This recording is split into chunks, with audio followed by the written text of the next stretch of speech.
across the UK. On DAB+, on your smart speaker, on your smart TV, and on your side. This is Talk.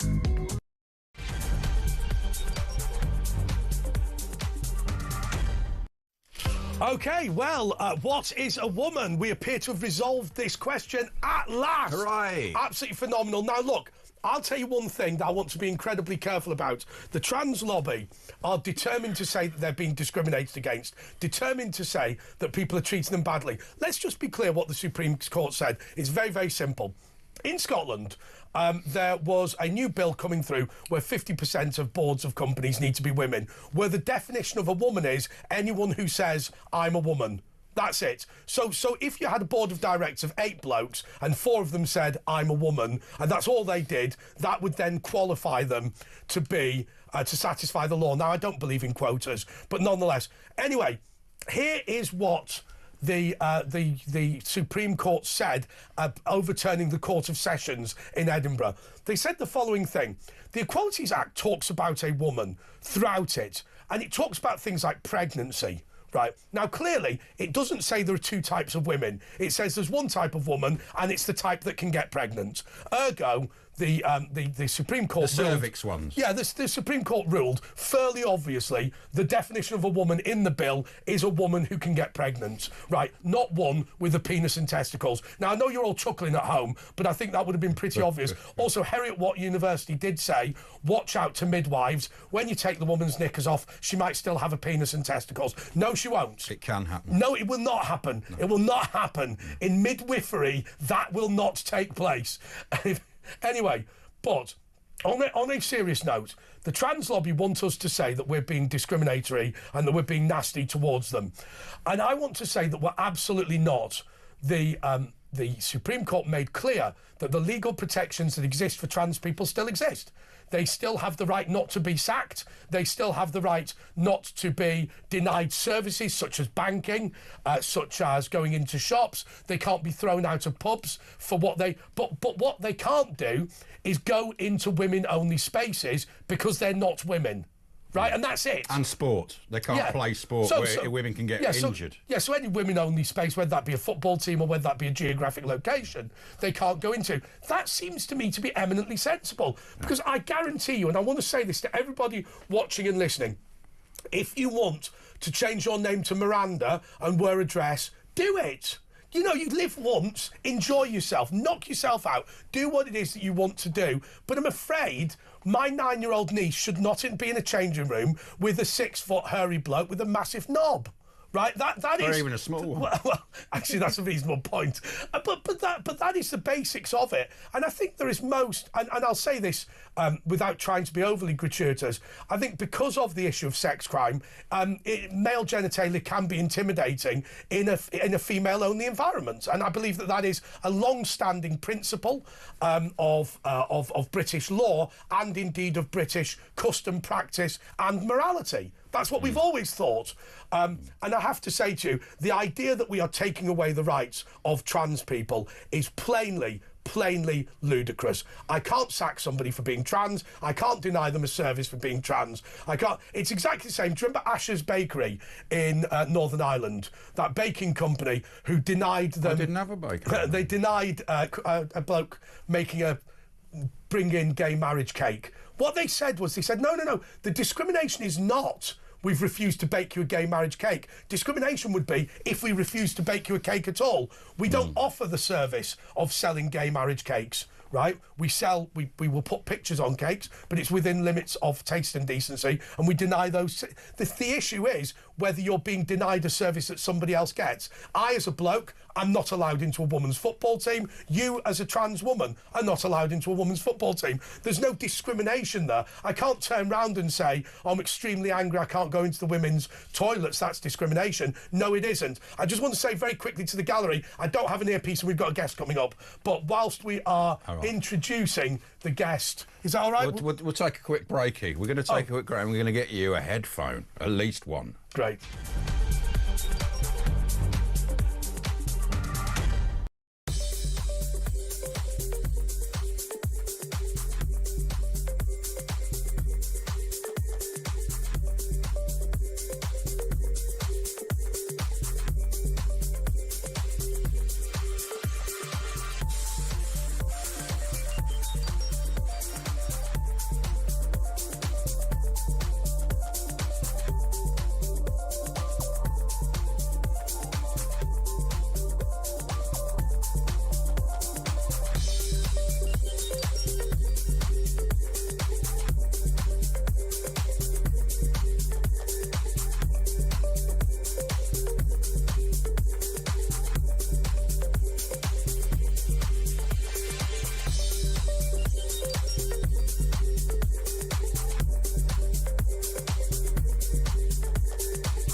across the UK, on DAB+, on your smart speaker, on your smart TV, and on your side.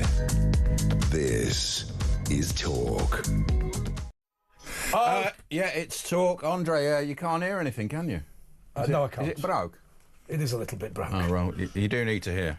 Okay. Right. Can I tell you what? I can hear a little bit. What we're going to do is we've got a bit of a technical problem, but don't worry about it. Miranda Yardley is a human rights activist, and she is on to respond to what the Supreme Court said. Now, look, Miranda, I don't know how much you heard about what I said before, but my honest view is that this is a pretty fair-minded situation because whilst you are not allowed to enter women-only spaces if you're trans, you can't be discriminated against either. And that seems to me to be a fair thing to do because I don't want to be rude or nasty to people. No, sure, I get you on that. Well, first of all, I'm a bloke. I have no problem in admitting that. I think what this ruling does is, and I think what it does is very, very important in that we've had a vacuum for quite a long time, well, at least the last 15 years. And what this ruling does is it gives clarification under the law, which now means that pressure groups are no longer able to pull the wool over the eyes of prisons and schools and sports clubs and organisations and employers and hospitals and lobby to have men put in spaces with vulnerable women. And I think that this is very important. It's a very Miranda, important there's one thing that worries me. So look, I want to delineate two groups of people. Look, a lot of people trying to get into women's prisons. You know, there was a lot of sex criminals. Ian Huntley was never convicted of a sex crime over the Soham murder of Holly Wells and Jessica Chapman, but I think most people would assume it was sexually motivated.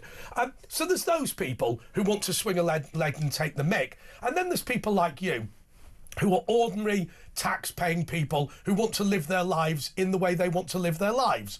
And I just want to be really, really clear that we're not being nasty to the taxpayers. No, I understand that. It's cool. I agree. I agree with most of what you're saying. Like I say, this clarification of the law is very important. There has been quite a lot of I would call transperbally online, with people losing their mind, saying, "Oh no, this means that trans people don't exist." I think we have to be clear what the actual problem is here, and the actual problem is it's men being allowed into spaces as women and denying women the ability to define their own boundaries. Yes. And I don't know if you spent a lot of time listening to what women were saying online yesterday or in the real world. There's a number of women mentioned to me last night and today. It's like you've got women now saying, well, I actually feel seen and I feel heard. Yes, absolutely. I mean, I just worry that... I saw that situation, I think it was at the University of Pennsylvania. If I'm wrong, I'm wrong. It doesn't matter whether the example is wrong. Where, you know, first, second and third always went to a trans person, and then the girls were not allowed to officially have any celebration, but they would secretly have their own medal ceremony in their own halls of residence for fourth, fifth and sixth, because it was a waste of time trying to come first, second and third. And I thought, you know what, I've never been a feminist, but it seems to me that women had rights for about 5 minutes, and then we started taking them off them again. I mean, we saw the pool final. It was between two men, didn't we? I mean, do you agree with the judgment? Were you thinking this is, you know, men shouldn't be in any sports at all? I mean, we've seen a girl who said to a footballer, you're a man. She was autistic. She just blurted it out, which, you know, she should be able to. She got suspended for the rest of the season, and we've seen other women injured. I mean, did you agree with this anyway in the first place before the judgment? Oh gosh, those inconvenient hate facts, calling a man a man. I think that the whole situation that has been allowed to happen is absolutely ludicrous. And I'd like to say as well, I'd like to be clear about this. I mean, that there are lots of things that come out of this that when you think about it, I mean, first of all, we've got 3 blokes here talking about women's rights. There's not a woman between the 3 of us. Miranda, you have preempted. Yeah. We're about to introduce Chloe Dobbs, but she doesn't exist yet until. We brought a woman in just for that reason. You found one. Thank God for that. Yeah, a bit of balance. I exist. Yeah. Yeah. Yeah, so actually, in fairness, Chloe, Miranda makes a reasonable point that it does feel a bit one-sided to have a load of blokes talking about this. But look, you're not in. I mean, I know you go to the gym and stuff like that, but you're not in competitive women's sports, are you? But you must feel like it's a step forward for women's rights. Oh, absolutely. I mean, I had a huge smile on my face yesterday, as did everyone who's been concerned about this issue. I am quite sporty. I'm not normally anywhere near the top of the podium, to be honest. But that doesn't matter. It's happened in all sport, in all, not professional sports. Yeah, I mean, luckily the sports that I compete in, we just haven't really come across that issue yet. But I was getting concerned when I was seeing, for example, British canoeing, the governing body for my sport, changing their rules, thinking about what they're having meetings, thinking about what they're going to do if there is a case of a trans competitor, and I was just getting really, really worried that we are going to have a day where you've got a person who's got male genitalia at the top of the podium, because I see in my sport there's a huge difference in the speed between the men and the women. I thought it was really interesting the way that chess were very, very enamoured by this subject. They immediately banned trans men from the women on the grounds they said men and women's brains operate completely differently. But there is one thing that I think is men interesting. Men have faster reaction times than women. Do you think so? Yeah. This is in the science. I would love to say that I've got equal reaction times to a typical man, but it's just simply not the case. Does that matter in chess?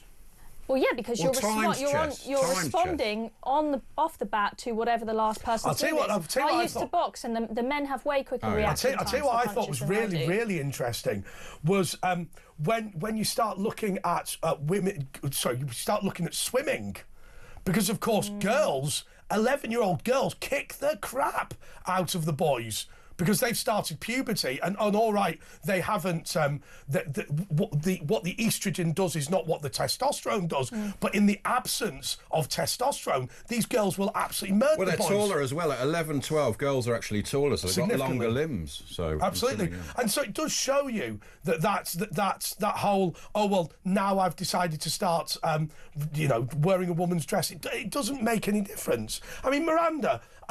Look, obviously, you live the life that you live, but are you a bit of an outcast within the trans community for having the views that you have? Oh, gosh, yeah. They had, in 2019, they tried to have me prosecuted. What? Why? What happened? Well, a activist, the mother of a girl who claims to be a boy, reported me to the police for harassment with an aggregating factor of what was described as being transgender hate crime. And so basically what you did was you pointed out this child was a girl, and then suddenly... Because one of the other things is, and I don't mean to be rude, I have a very dear friend of mine who got done for harassment. He's got Asperger's. And the problem is with Asperger's, they don't necessarily know they're being a bit unrelenting. And what I've tended to find is, because obviously we know that there's a larger number than average of autistic people who become trans, I think quite often what happens is, they're not fixated, that's unfair. They don't know the level at which they should be campaigning. I mean, we had a trans activist on who claimed that we had deliberately altered her voice in order to make her sound bad.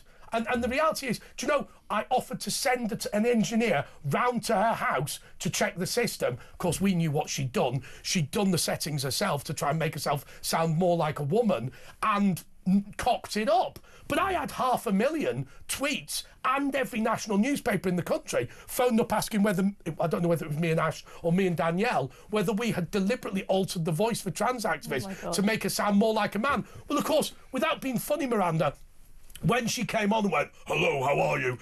I wasn't surprised, because, to be fair, it was a bloke, right? You know what I mean? Yeah, well, of course. And I always think it's a good idea as well to let the trans activists speak, because it reveals quite a lot about what's going through their minds. And it's not all hugs and puppies.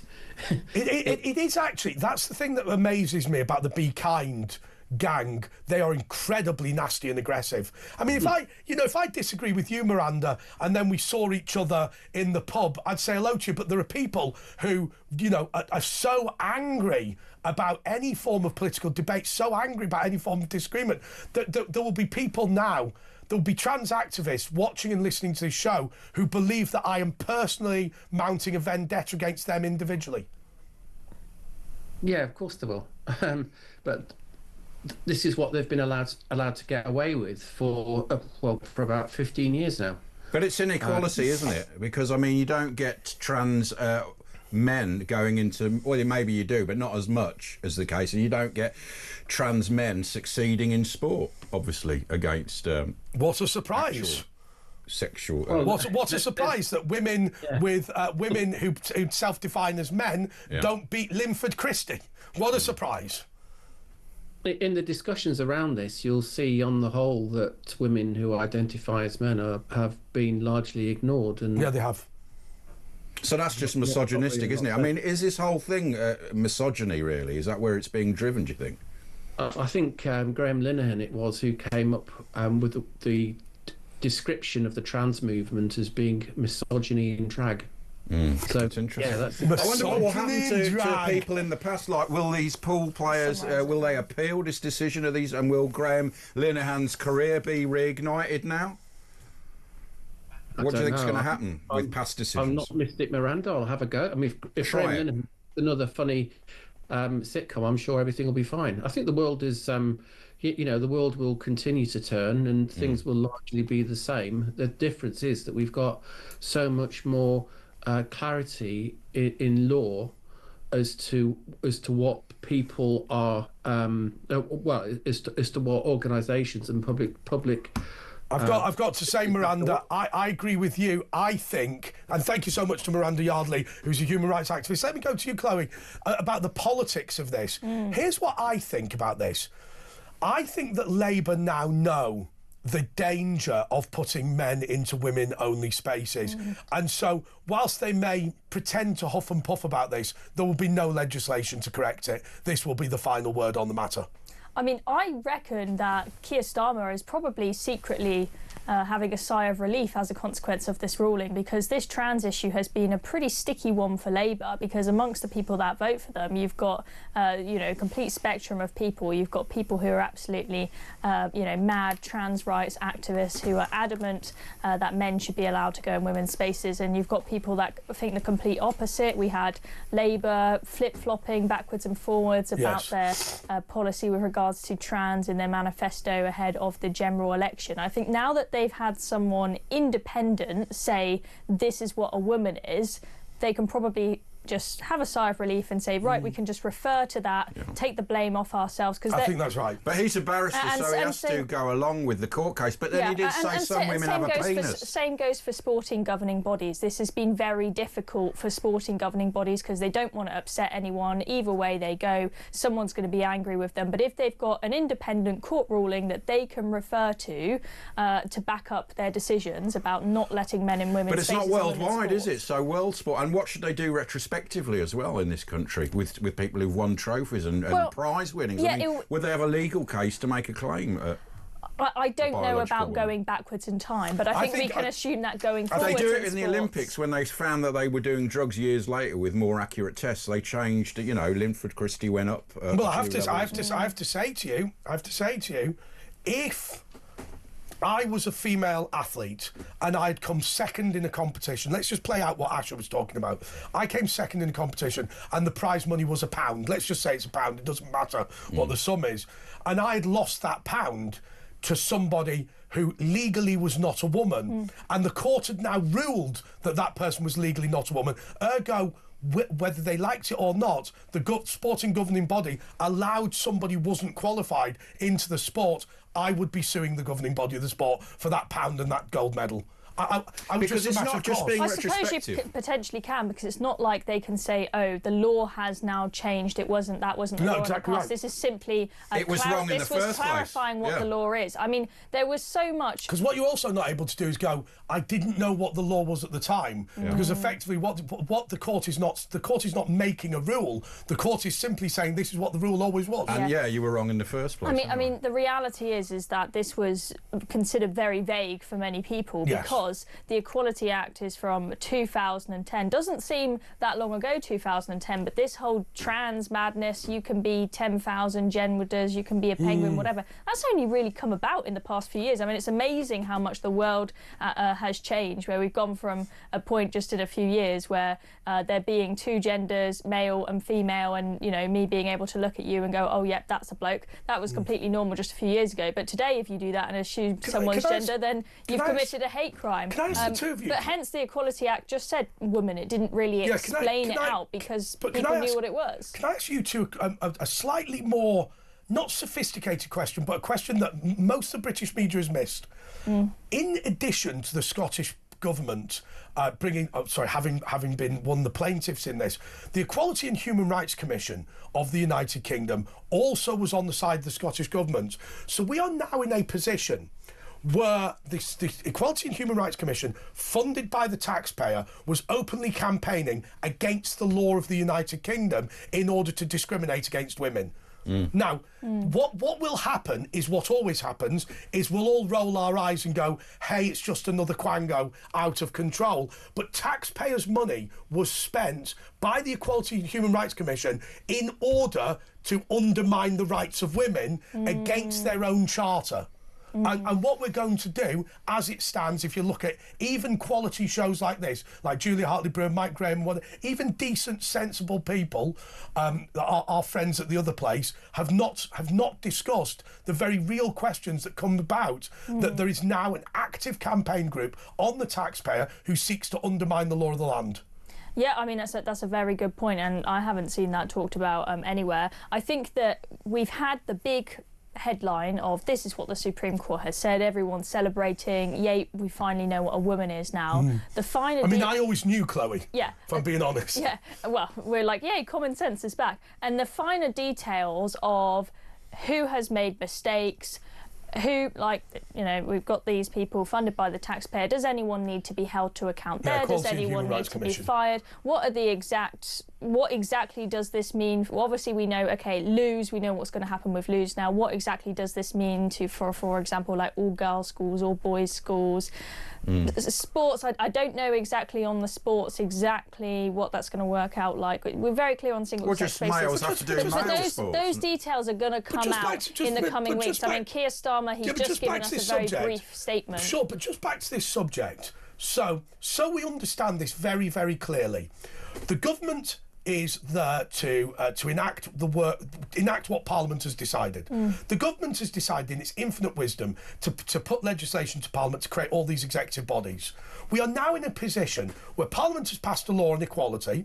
The government doesn't run anything to do with it. It's created an Equality and Human Rights Commission who are actively campaigning for us to ignore the legislation passed by Parliament, and government can't stop them doing it. So as we stand today, we don't know whether the Equality and Human Rights Commission intends to comply with the law. And what I mean by that is, will they continue to campaign for men to be allowed into women's spaces, even though legally they're not supposed to do it? Some are defying the law, aren't they? Even some MPs are saying, well, this is ridiculous. And if the Equalities and Human Rights Commission insist on undermining the rights of women, what can I do about it?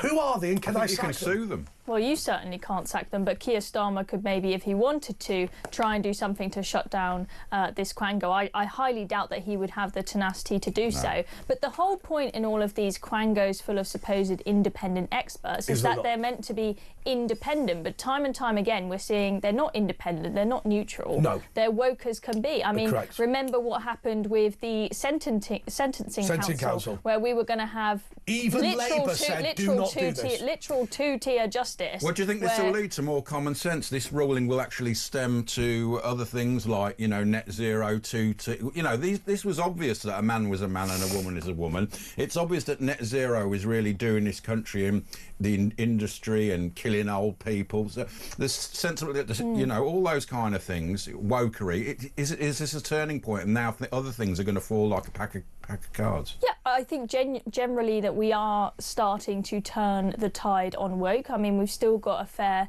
long way to go, and you'll have seen from all the lefties losing it online, anyone who's had a scroll through Twitter, they may have seen James O'Brien, amongst others, having a meltdown about this. He's a knob, isn't he? I think everyone... Let's just all stop for a second and say that James O'Brien's a knob. He just is. I also Did you see how he basically said, the women who are celebrating nobody cares this what he thinks are anymore. helping Trump's fascist agenda? And I'm like, how did you do that? Well, he never gives up. He always still goes on about Brexit. He's just been connecting the dots, making a weird conspiracy theory. So let's remind ourselves of James O'Brien, who, by the way, I think's a phony. Right, I genuinely think he's a phony, and I've got some evidence for that, because when he attacks people, apparently his producers say, oh, he's just doing it for the ratings, he doesn't really care. Let me tell you something, the Nigel Farage security team exists, I got it wrong the other week, exists because James O'Brien falsely claimed Nigel Farage was responsible for the Southport riots by falsely claiming that Axel Rudikabana was a Muslim who had recently come to the country as an asylum seeker. The cost of that has been enormous. After James O'Brien did what he did, and you can say you like Nigel Farage or not, Nigel Farage is now on the assassination list of every Islamic terrorist and fascist country in Europe. If Nigel Farage dies tomorrow, will James O'Brien be apologising? He called them the Farage riots, didn't he? And actually, he would have a case for libel, although he's not going to bother going down that route. But, like Andre said, it actually costs physical cash.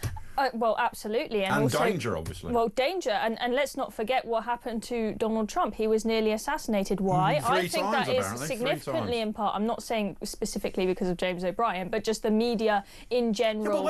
Calling him Hitler. Hang on a second. We get told all the time, Chloe, the right is so irresponsible, it's disgusting. And James O'Brien is allowed to openly lie, openly call viewers and listeners, or listeners in his case, idiots, just mock and traduce people, say that anybody who believes that there's uncontrolled immigration has failed to recognise it doesn't exist, right? Which is unbelievable. The reality is, he is a scumbag, he's a selfish man who's got one interest in life, an economic interest of his own. I don't believe he believes any of the old garbage that he throws out. I think he just does it for effect, and I think real people are harmed by the evil James O'Brien, the evil that he does. Yeah, I mean, I absolutely agree, and I feel sorry. We'll clip that and send it to him. I feel sorry for Farage having to, being a politician is a difficult enough job as it is, and it puts people off becoming a politician. The dangers that it comes with. Oh, there's no doubt. Obviously, we've had the tragic death of David Amos and others, and I think if you're going to be a journalist, you've got to conduct yourself with a little bit of. You've got to be a bit sensible, as much as you may despise an individual. I don't like Keir Starmer, but I don't go around saying such horrible, vicious things about him as if he should drop dead. But that's because, Chloe, you have the sanity to understand that when you say I hate Keir Starmer, you hate his politics. You don't know the man. You've not been drinking with him, right? I wish Keir Starmer ill, but the ill that I wish him is to cease to be Prime Minister. Right? I don't want his marriage to fail. I don't want his kids to get cancer. I don't want him to die. I want him to cease to be the Prime Minister. And what amazes me is O'Brien is the principal cheerleader for people who absolutely are incapable of recognising that. The left are like that. They're more vicious, aren't they? We saw that after Brexit. If the Brexiteers had lost, they wouldn't be going on years later, even a week after they'd accept democracy. But if you look at the Soviet Union, in reality, the reason the gulags existed was because time and time again the Soviet leadership would go, yeah, we know we believe in free speech, we know we believe in democracy, but they're evil. We have to eradicate these evil people. And James O'Brien's view, if it's genuine, which it probably isn't, but the view he purports to have is that his people who politically disagree with him are evil and therefore must be taken off the airwaves. More next.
Across the UK, on DAB+, on your smart speaker, on your smart TV, and on your side. This is Talk. Right, I've got to say to you, one of my favourite things to do at Talk, and I don't get to do it very often, simply because, you know, it's all about resources. We don't have as many people here as some of our competitors, like we haven't got 800 like the BBC. But one of the things I most like to do is go out and about and talk to the public, and I quite often do that. I've been doing that. You're very good at that. I used to like those. Yeah, you know. Yeah, it reminded me of Esther Ranson on That's Life. Do you remember when she used to go around and one day she got arrested? Why did she get arrested, by the way? Just probably causing offence, and she got taken away in what was called a Black Mariah at the time. Police vans were called black. They were called Black Mariahs or something. Okay, so we have slightly digressed. And a dog that said sausages. Esther Ranson. Esther Ranson, do you remember that? And the head of public transport at the Greater London Council was called Mr. Rickshaw. That was genuine. Anyway, so, mind you, the head of alcohol licensing at Windsor and Maidenhead was called Mr. Barwine. There was Judge as well. Do you remember? Yeah. There was Judge. Okay, let's stop now, because I've been... And we filled enough. I've been out and about talking to people about what they think a woman is. What is a woman? What is a woman? I don't know, a nice woman is here, but not that you want a nice, a horrible woman, you know what I mean? What I'm saying, a nice woman is a lady, you know what I'm saying? I think he's brought real clarity to the subject. Thank you. What is a woman? A woman, in my description, is a wombed man. Woman, wombed man. What is a woman? Sexy. Kiss the baby, there we go. What is a woman? Sexy, empowering. Who run the world? Girls. If you want to like call yourself a woman on Tuesday and a man on Wednesday, like if you want to like go between the two, what, like it's up to you. We're talking about chromosomes. I didn't quite hear that. What was that? Y, X and Y. Well, if X and Y, you know, why am I man? Why am I man? Because you're Y. And why am I X? Because I'm an X. I think you can be whatever you want to be. If you want to. What if I was to say I want to be a horse? And by the way, believe me, I'm similar. believe. Anybody that wants to be a woman can be a woman. Can I be a woman?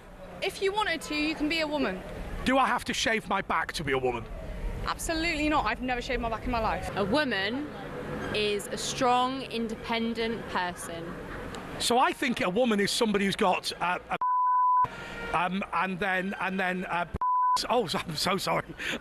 She can't understand. She can't understand. But What's a man? And a there you go. I just wonder that people don't know what a woman is anymore.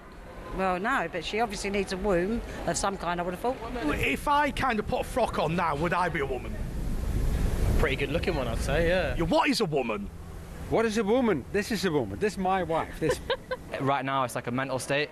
Like if you feel like that's what you're born in and you're not happy with your body, I think that's what makes you a woman. What is a woman? A woman is something... I have no idea. What is a woman? I am a woman. Look, this is sister from Mexico. Do you know what a woman is? If I wore a dress and shaved my back, would that make me a woman? Well, what do you want to be? Would you like to touch it? Tap. It's a little bit clammy. Now, I can't lie to you, I used to be a member of staff at the House of Commons. I previously worked for Margaret Thatcher, and this is what I'm doing for a living. What is a woman? A woman? A woman's a female version of us, bro. Female version of us? Look at that! Is it fair that somebody with a penis and testicles can define as a woman? Yeah, of course. You can't do what what, mate? It's 2022. What generation are you living in, my guy? The one before yours. Why? Who do you reckon's bigger? Me, for sure, bro. Look at that, bro. It's just a bit smoother. So I'm outside John Keats' house talking about anatomy, half naked, and I've been told off by an Arsenal fan for being rude to people. How on earth has that ever happened? This is the life that I now lead, thanks to you at talkTV. Hard to know why the people at talkTV dislike me so much, really. What was the decision on, because there's people who say they're cats and dogs. I mean, is the court going to make a decision on that as well? Because they can just enter kennels and stuff like that, you know? So... Enter kennels, is that a euphemism? Well, that's your sick They mind. might endanger the cats. They might Yeah, the cats feel very uncomfortable. Or something. The men might be more powerful than the cats. Yeah, exactly. So there's all. It's opened up a whole tin of worms, hasn't it? This? Well, it has. I mean, I made that joke about I'm a horse, but I mean, if you can self-define yourself as something that you're biologically not, why stop at gender? Well, I mean, you know, we've figured out now that the men can't go in the women's loos, but do places have to put cat litter trays in the toilets? We haven't resolved that yet. I think we need another Supreme Court case. Exactly. Let's do it all again. And that bloke, he said it's 2022. What a fool! He doesn't even know what year it was. Yeah, almost as if we filmed that 2 years ago. Yeah, your hair wasn't as hairy then. I mean, your chest wasn't as hairy almost then. as if we filmed this 2 years ago and attempted to pretend we did it this week. No, you look much younger and different. Right, can I tell you what I'm going to do? This earpiece isn't working, so I'm just going to stick it in your put ear, this big piece of sellotape. That'll help. That'll help. That'll work. That'll do it. That'll work.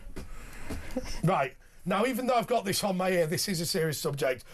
Look, the issue of grooming gangs, I was absolutely disgusted when I heard about this girl, Corinne. It's on my YouTube channel. Go to YouTube and you just search Andre Walker. Rape gangs, yeah. This woman, yeah, of course, we call them grooming gangs because some of the sensitivities earlier on in the day. Anyway, these people, this girl got pregnant age 13 as a result of abuse, and then the daughter was taken away from her, and then she had a son, and she had to have the son in Egypt in order to not have the child taken away again. Then we hear that the Rotherham grooming gang have received over £600,000 in legal aid. This is partly to fight the deportation from the United Kingdom. I mean, Chloe, the head of the grooming gang in Rotherham, Mohammed Akhtar, was given £143,000. Chloe, what do you think? I mean, that sounds like a heck of a lot of money. I know it is the case in this country that everyone's entitled to legal aid. You're innocent until proven guilty and everyone can get legal aid. I've never had to use it myself, but I would imagine that for your, average Joe Smith on the street who tries to get legal aid, that they aren't immediately handed 143 grand. They probably have to fight to if they're not British, they're not even from this country. Let me ask you this question though, because when you're talking about legal aid, I mean, time and time again, what I hear about with legal aid is, it funding absolute rotters. Whereas actually, the number of people that I know who are ordinary British people who've, brought a human rights case because of funded by legal aid, I mean, it's just zero, isn't it? I mean, the vast majority of people. I mean, do you know anyone?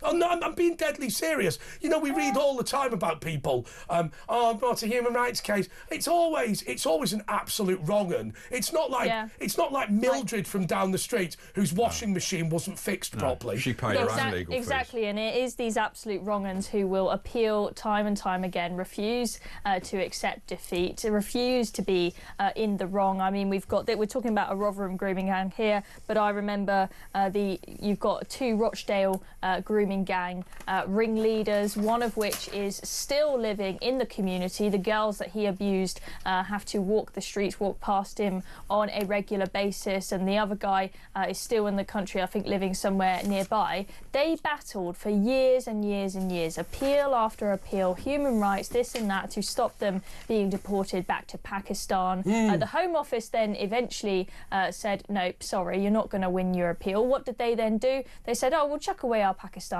passports, so now we're essentially stateless in that sense. You can't send us back. You can say you're gay as well, and then that's illegal in Pakistan. You can say you're gay, you can say you're Christian, now you don't like the chicken nuggets in another country, you can say pretty much anything, and what about somebody who sexually abused his own children and then said, you can't deport me, my right to family life, I want to see my children. Yeah, but they don't want to see you pervert. Yeah, well, I mean, apparently there are cases of grooming gang abusers who have made a teenage girl pregnant by way of rape, and they've then fought to stay in this country on the basis of right to a family life because of the child that was born as a consequence of their vile crimes. But what happens? What world are we living in? What happens, and this is what upsets me about these dishonest lawyers, people like Richard Harmer and people like that, and Keir Starmer, they don't sit round going, hey, do you know what? Oh, bloody hell, there's this bloke called Asher Gould, and he had a bit of an argument with his next-door neighbour about a picket fence or whatever. Yeah. They sit there and they go, right, what can we do to help Myra Hindley? Right, or I'll tell you what we'll do. Let's launch an appeal. Let's launch an appeal to try and get Ian Brady a better quality of bedroom, and spend £1 million of taxpayers' money trying to get Ian Huntley into a women's prison and to get him an ensuite. And they sit there and they literally pick the worst, and they go, the best thing about the British legal system, it supports even the worst people. Yes. And that would be fine if it actually supported the good people. But if they lose, they should be like the lawyers or someone, the defendant, should be liable for the costs, because it's obviously been proven that it wasn't. And somebody's welcome to phone me up. I'm sure there's legal professionals listening and watching. Justify to me right now the £80,000 bill in legal aid for a debate in the courts about whether Levi Belfield should be allowed to marry his wife despite having taken a hammer to 5 women's skulls, and is now a man in prison for life who can't even hold hands with the woman for safety reasons, and yet we've spent £80,000 debating whether he should be allowed to get married to her in prison. Yeah. I mean, no wonder there is such a big backlog in the courts when we allow people like this to just have appeal after appeal for like decades. This is why, the most obvious cases where they're clearly a complete wrong. Chloe, this is why people took to the streets in Southport. Yeah. It's got nothing to do with religion. It's got nothing to do with when the person came to the country. It's got everything to do with the fact that we can't trust our public authorities to do the right thing. Yeah. We're very worried about Sidney Cook. We're not worried about the victims. We're not worried about, Mrs. Miggins who can't heat a house. We're worried about whether Levi Belfield can have a gold ring or a diamond ring, and some lawyers bought himself a new Lamborghini off the bill for this effing stupidity. I mean, don't get me started on people like Ahmed Yaqub. Don't tell me, I don't know who that is. Oh, he's the guy who was representing the Manchester airport. He was a joke. He's got a new political party, hasn't he? He has now. He's running a group of independents at the council in Birmingham, I believe. And he claims it's not sectarian, but I think it's very clear that it is quite sectarian. But they will, I mean, I don't know about him necessarily, but they've already got 5 seats, haven't they, in Parliament? And that will include increased. I mean, don't you think we should actually, for the safety of the country, bring in compulsory voting? It's too serious now that we've got to have all the population voting, because if you don't have that, we will get sectarian voting. We've got vote fixing. We know that goes on with postal votes. You know, the man of the house will fill out the form for 8 people in his house. We know there's loads of fraud going on, so shouldn't we just have compulsory voting, and you have to go to the ballot box unless you've really got an extenuating circumstance? I can understand saying it's compulsory to go in person, but I'm not sure about making it compulsory for every single member of the population to vote, because there will be plenty of people in this country who literally do not care about politics whatsoever. They don't read up about it, they don't read the news, it doesn't cross their mind, so they don't even read who the candidates are, right? I can understand if you're in that position, you'd say, you know what, I don't want to vote because I don't know anything about it. I'll leave it to the people that know. If they're forced to vote, maybe they would, more people would look into it. What I don't like is the identity voting. Let me give you an example of what I think was a good thing. If you look at the election in Golders Green, I think the seat's called Finchley in Golders Green last time, so you had a Labour candidate who was Jewish, who was heavily critical. That was Thatcher's seat originally. Heavily critical of anti-Semitism in the Labour Party. The Conservatives had a Christian, a staunch Christian, who was very supportive of Israel and whatever. Now, what had happened was there was not ethnic voting in that seat. What there was candidates had been selected who were talking about the issues that were of concern in that seat. Principal concerns were obviously cost of living crisis, NHS, economy, whatever. But there was also concerns about anti-Semitism in Israel and stuff like that. The political parties responded to it. What we've been seeing in places like Bradford and Burnley and Birmingham is, I don't care what this person's political view is as long as they're a Pakistani Muslim. And that is a very, very different Well, we saw it was for Gaza, wasn't we? It was all votes for Gaza. What's that got to do? Now they're asking for an airport in Kashmir. I mean, it's a ridiculous situation. I mean, it is just absolutely hilarious that at the moment you've literally got Birmingham having turned into a third world country with bin rats bags the size of I spoke to my cousin earlier. Rats the size of dogs. No, donkeys now. Rats, they're going around. Rats the size of donkeys. I'm sure we can verify that claim. Yeah. Someone will send us a picture that may or may not. How big is the rat you've seen in Birmingham? And they're spreading out. And a few people have had their cars. Call us in Birmingham, tell us the situation. There's some areas in Birmingham that aren't affected because there's different. My Uncle Peter, it's like all bins are getting picked up, you know. So and some people's cars have been written off. There was a Mercedes written off because the rats have got in and eaten all the wire looms. Anyway, give us a ring if there's rats by you, especially if you're in Birmingham. 03444 991 1000. It's Chloe Dobbs, Andre and Ash. By the way, before we go to the break, can I just read the names of the members of Parliament who are supporting the new airport in Kashmir? And we ask about ethnic voting. Mohammed Yassin MP, Tahir Ali MP. Tahir Ali is the Birmingham one. Imran Hussain MP, Rosa Alin Khan MP, Yasmin Qureshi MP, Adnan Hussain MP, Zara Sultana MP, and Kubain. There's also Tahir Ali, but there are one. Not Corbyn, is he not? Does he not want an airport in Kashmir? But what is amazing is that it's very, very clear that these people consider themselves to be, the Muslim delegates to Parliament. Yeah, and Tahir Ali, for those who haven't connected the dots, Tahir Ali is that MP that stood up in Parliament and asked for essentially blasphemy laws. Yeah. He also wasted a PMQ when Rishi Sunak was still in charge. Rather than asking something important about his constituency, he stood up to tell Rishi Sunak that he had the blood on his hands of the dead children in Gaza. This guy has no interest in what is going on in his own constituency, but he claims that campaigning for an airport in Kashmir is the top priority because it's so important to his constituents that regularly go back to Pakistan that there is an airport near them when they go back to Pakistan. His attitude is, once it gets to 30 or 40% Muslim in his constituency, the 60% can be ignored. More or less. Next.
across the UK, on DAB+, on your smart speaker, on your smart TV, and on your side.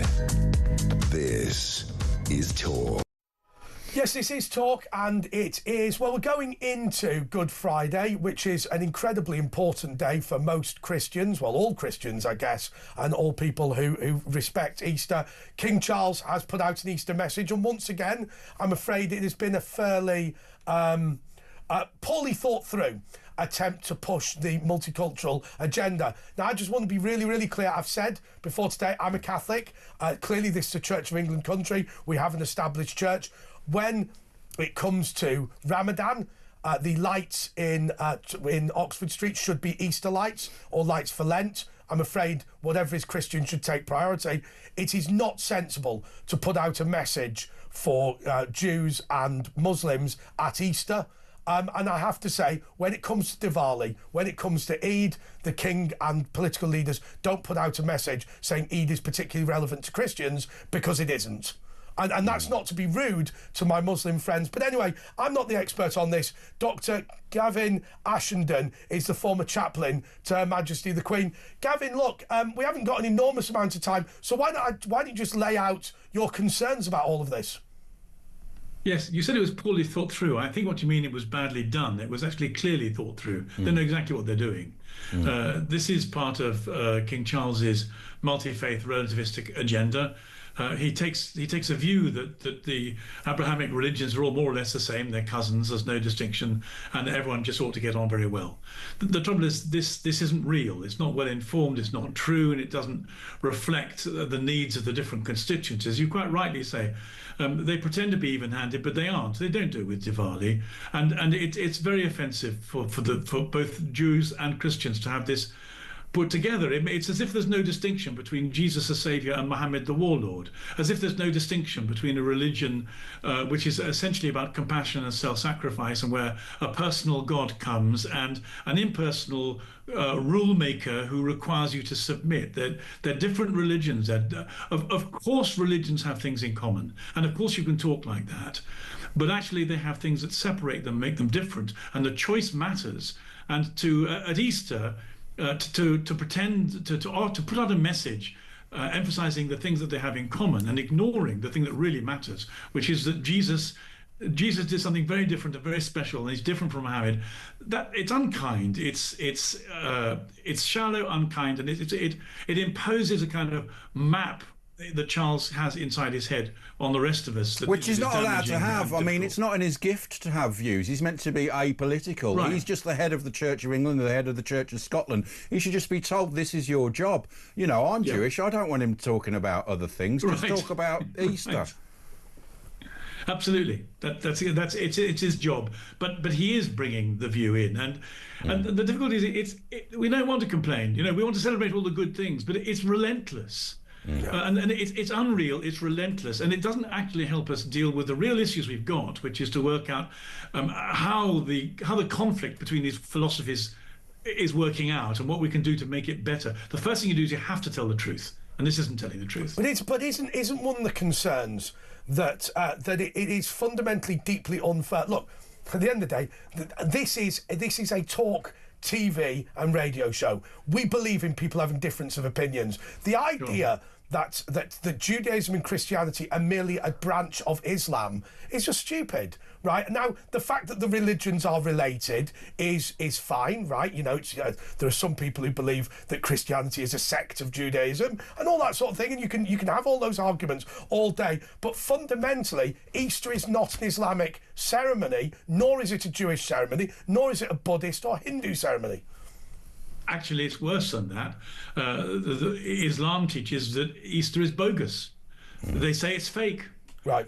They claim that Christians have forged it. It's actually a serious matter of contention to us. And in fact, if you want to talk about the differences, is that because of the ascension into heaven? No, not at all. It's because if Jesus rose from the dead, there's no need for Muhammad. So when Muhammad comes along, he's got to put Jesus into a second category of another prophet like his, which means he didn't rise from the dead, he wasn't the Son of God, and the whole thing was faked and bogus. Essentially, the Quran says that the New Testament is a fake document, right, and that Jesus, that The Christians have deceived everyone. Well, this is really important. You can't then just say, "Yeah, get along, guys." It's all, you know, as if Muslims are. What I don't understand. Gavin, I've only got a second with you. What I don't understand is this: why we have to pretend to all agree on everything in order not to offend the Muslims. What's it matter? Well, absolutely. They don't agree with us. they treat Christians with a pretty heavy hand in their countries. But what's happened is there's an alliance between the left and Islam. The left is closing us down. It won't allow us to give us free speech. Yeah. It's giving Islam a free pass. And then, you know, when they've beaten up the Christians, they'll turn on each other. Is King Charles? Try and stop them. We've only got 20 seconds. Is King Charles a Christian? Does he believe it, or has he changed? He doesn't appear to me to believe or to practice Christianity. Okay. Gavin Ashenden, it's just because literally this segment of the show is over. Thank you so much for coming on. We'll be back in a couple of moments.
Across the UK, on DAB+, on your smart speaker, on your smart TV, and on your side.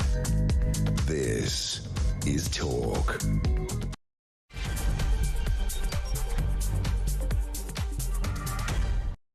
This is the press preview with Andre Walker, Asher Gould. Our guest co-host this evening is Chloe Dobbs. Welcome, Chloe. Thank you. How are you? I'm now, good. listen, it's been a fiery couple of days in the world of talk.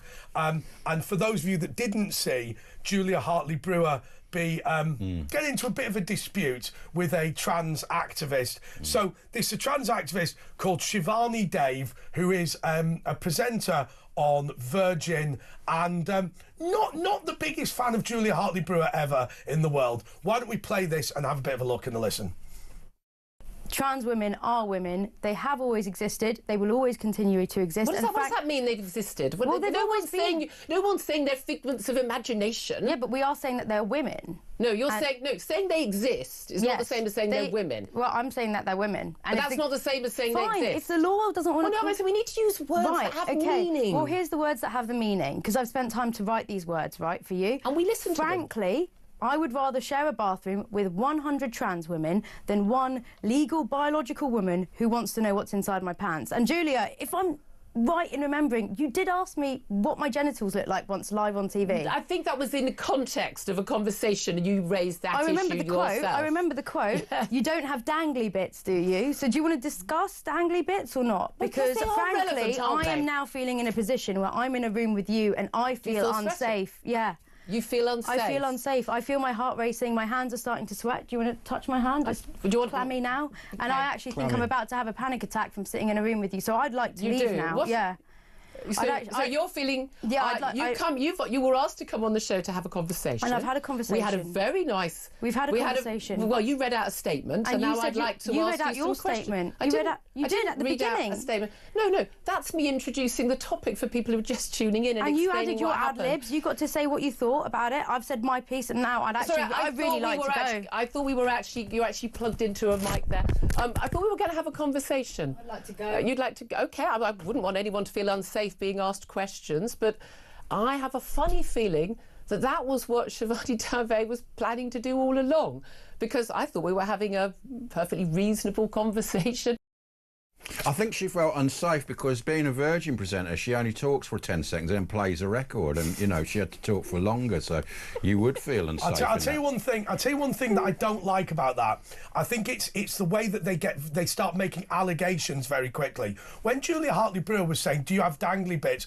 It's a reference because gender is about biology. Therefore, whether you have a penis and testicles is relevant to whether you're a woman or not. Of course, she attempted to characterise it as Julia Hartley-Brewer having some sort of sexual interest in her, which was improper. It's amazing the way the allegations fly. And of course, she say, interest in what's in your pants. That turn of phrase, Chloe, I find deeply irritating, because the reason that Julia Hartley-Brewer is interested in what's in your pants in a setting of a changing room is because she wants it to be all female, whereas that Shrivan, whatever her name is, Shivani Dave, makes it sound like Julia Hartley-Brewer is interested in some way sort of engaging sexually with you in the changing room. And I think it's just, I hate when people deliberately turn things round like that. It's like a lawfare It's exactly the same, funnily enough, as with Simon Danchuk. So remember Simon Danchuk, when he was an MP, he got divorced, and he sent a text message to a 17-year-old asking her out on a date. Well, because he was the MP for Rochdale, people kept going, he's attempted to groom a minor, as if he was the same as the Rochdale grooming gangs, because he'd been critical of them. And you think, no, there's a big difference between chaining... Just a little bit. She was 17 as well, wasn't there's she? a bit... No, so she's legally a child, even though she's over the age of consent, if you're 17. Right. But there's a big difference between texting someone who's 17, which is a little bit rum but perfectly legal, and chaining a 12-year-old to your basement. Yeah, I mean, this is typical leftist tactics. Yes. Why do they do it? Because they are either incapable or unwilling to try to make a decent argument to back up their case. Yes. So they go the easy way out and they say, oh, we'll just make an allegation. Also, puts them on the back foot, doesn't it? Their whole life is consumed by victimhood. They are so, you know, most of the people who are lucky enough to be born in this country, like, you're pretty privileged compared to the rest of the world. There are people who can't even eat in this world, but they're looking for any kind of reason they can to say, I'm a victim. Got it. But Chloe, here is the thing, and this is the press preview, so I don't want to be go completely off script. But what upsets me is what Shivani Dave was really afraid of is actually what Asha made a joke about, that she might actually have to talk for more than 10 seconds. And moreover, she's now going to come up against a feminist who went to Oxford University, who's been lobby correspondent for the Daily Express, who's worked in media for a long time, who can debate her on the issues. And the minute Hartley-Brewer came anywhere close to an argument, she did. And I would go further with this lady. Well, actually, I can't individually accuse her of anything, but that is, let's just say it like this, that is the sort of attitude of the people of the Gulag, isn't it? To say, I am not willing to allow you to make your case. And it puts them on the back foot. It's like, well, you're making me unsafe, and then you meant the other person's meant to feel, oh, I'm being intimidated. Hartley Brewer, to be fair. Yeah, but I mean, she's not going to be intimidated by that. I think she knew pretty quickly. I have got no chance of winning an argument against Julia Hartley Brewer. I'm sorry, but Julia is absolutely fantastic at putting people in their place, and Shivani could sense that I'm about to be completely embarrassed here, so I'm just going to storm out the room instead, make a big fuss, and act as if, you know, Julia's almost committed some sort of crime against me. But if I asked, we will move on now, but in terms of debating, Julia Hartley Brewer can't win any case. If she attempted to argue that my dog was a cat, she would lose, right? The reality is, it's not just you're coming up against Julia Hartley Brewer. You know the arguments are on your side. And we used to get it loads of times. I used to have a sticker in my house that said, what is the definition of a bigot? A Conservative beating a Liberal in a debate. Because he's going, but you're a bigot. What's that mean? You're a bigot. They just throw that out, don't they? Again, it's putting someone on the back foot who's not as confident What's as in Julia. the papers? Right, let's start with, the paper. Don't forget Mike Graham coming up. He's out there. Why has he got nipple tassels on today? Anyway, the Daily Telegraph. UK's biggest bank vows solidarity with trans workers. Vows to completely ignore the law. Yeah, Lloyds say it will continue to give support to those affected by Supreme Court ruling. Britain's biggest bank has pledged solidarity with transgender staff after women's rights campaigners scored a landmark victory in the Supreme Court. Executives at Lloyds, which counts 1 in 2 British adults as customers, backed affected employees at this very tough time after the court this week said that trans women are not legally women under equalities laws. It's not. I'll tell you what upsets me, Chloe, more than anything else. It is not a very tough time for trans women. No. Trans women's rights have been guaranteed by the court, not the court's jobs, but the court has made it very clear. All that has happened is you can't go into women-only spaces. So, let's just be clear. Your right to play football as a trans woman has been enshrined, but you have to play on the men's team with the other biological men. That's it. And we are being force-fed this false claim that we're discriminating against these people. Well, I mean, you know, some of these trans rights activists, they're showing themselves for who they really are. They're showing themselves to that what they really, really care about is that, you know, men in frocks should be able to be in women's spaces, okay? It's not all about, for them, you know, it should really all be about, oh, you should be able to express yourself however you want. If you want to wear a dress, you want to call yourself a girly name, you want to wear lipstick and you're born a man, then you go for it. That's what it should all be about, and that should be the main focus. But clearly, their main focus is making sure that men with male parts should be able to be in women's spaces. And I think that's pretty degrading towards women, to be honest. Andrew Walton, the Chief Corporate Affairs Director at Lloyds, posted on the bank's internal LGBTQ plus Rainbow Network messaging board hours after judgment. Thought I would come on here with a note of support for our trans and non-binary colleagues on what I know will be an unsettling day following the UK Supreme Court decision. Please know that we cherish and celebrate you, and we remain committed to inclusivity. Anyway, next story. Ozempic-style daily weight loss pill can replace the injections. So you won't have to inject. And there's JK Rowling smoking a cigar, and she said, she tweeted out with that picture, "I love it when a plan comes together," echoing Hannibal from the A-Team. And police question wife over Dignitas death. A woman who took her husband to Dignitas to die has no regrets despite now being investigated by police. Louise Shackleton took her partner Anthony, who was 59 when he died, to Switzerland in December after he had suffered from motor neuron disease, which is a terrible disease. You end up locked in your own body, so, it's all understandable. Electric cars, threat to national security. Electric cars pose a potential threat to national security as they are vulnerable to Chinese spying. I mean, cars these days all have are connected with Wi-Fi, and they've got a little phone chip in them. And, you buy a car now with the stuff for heated seats in the seats, but you have to get it on an app. So your car might have heated seats, but you have to buy a subscription to it.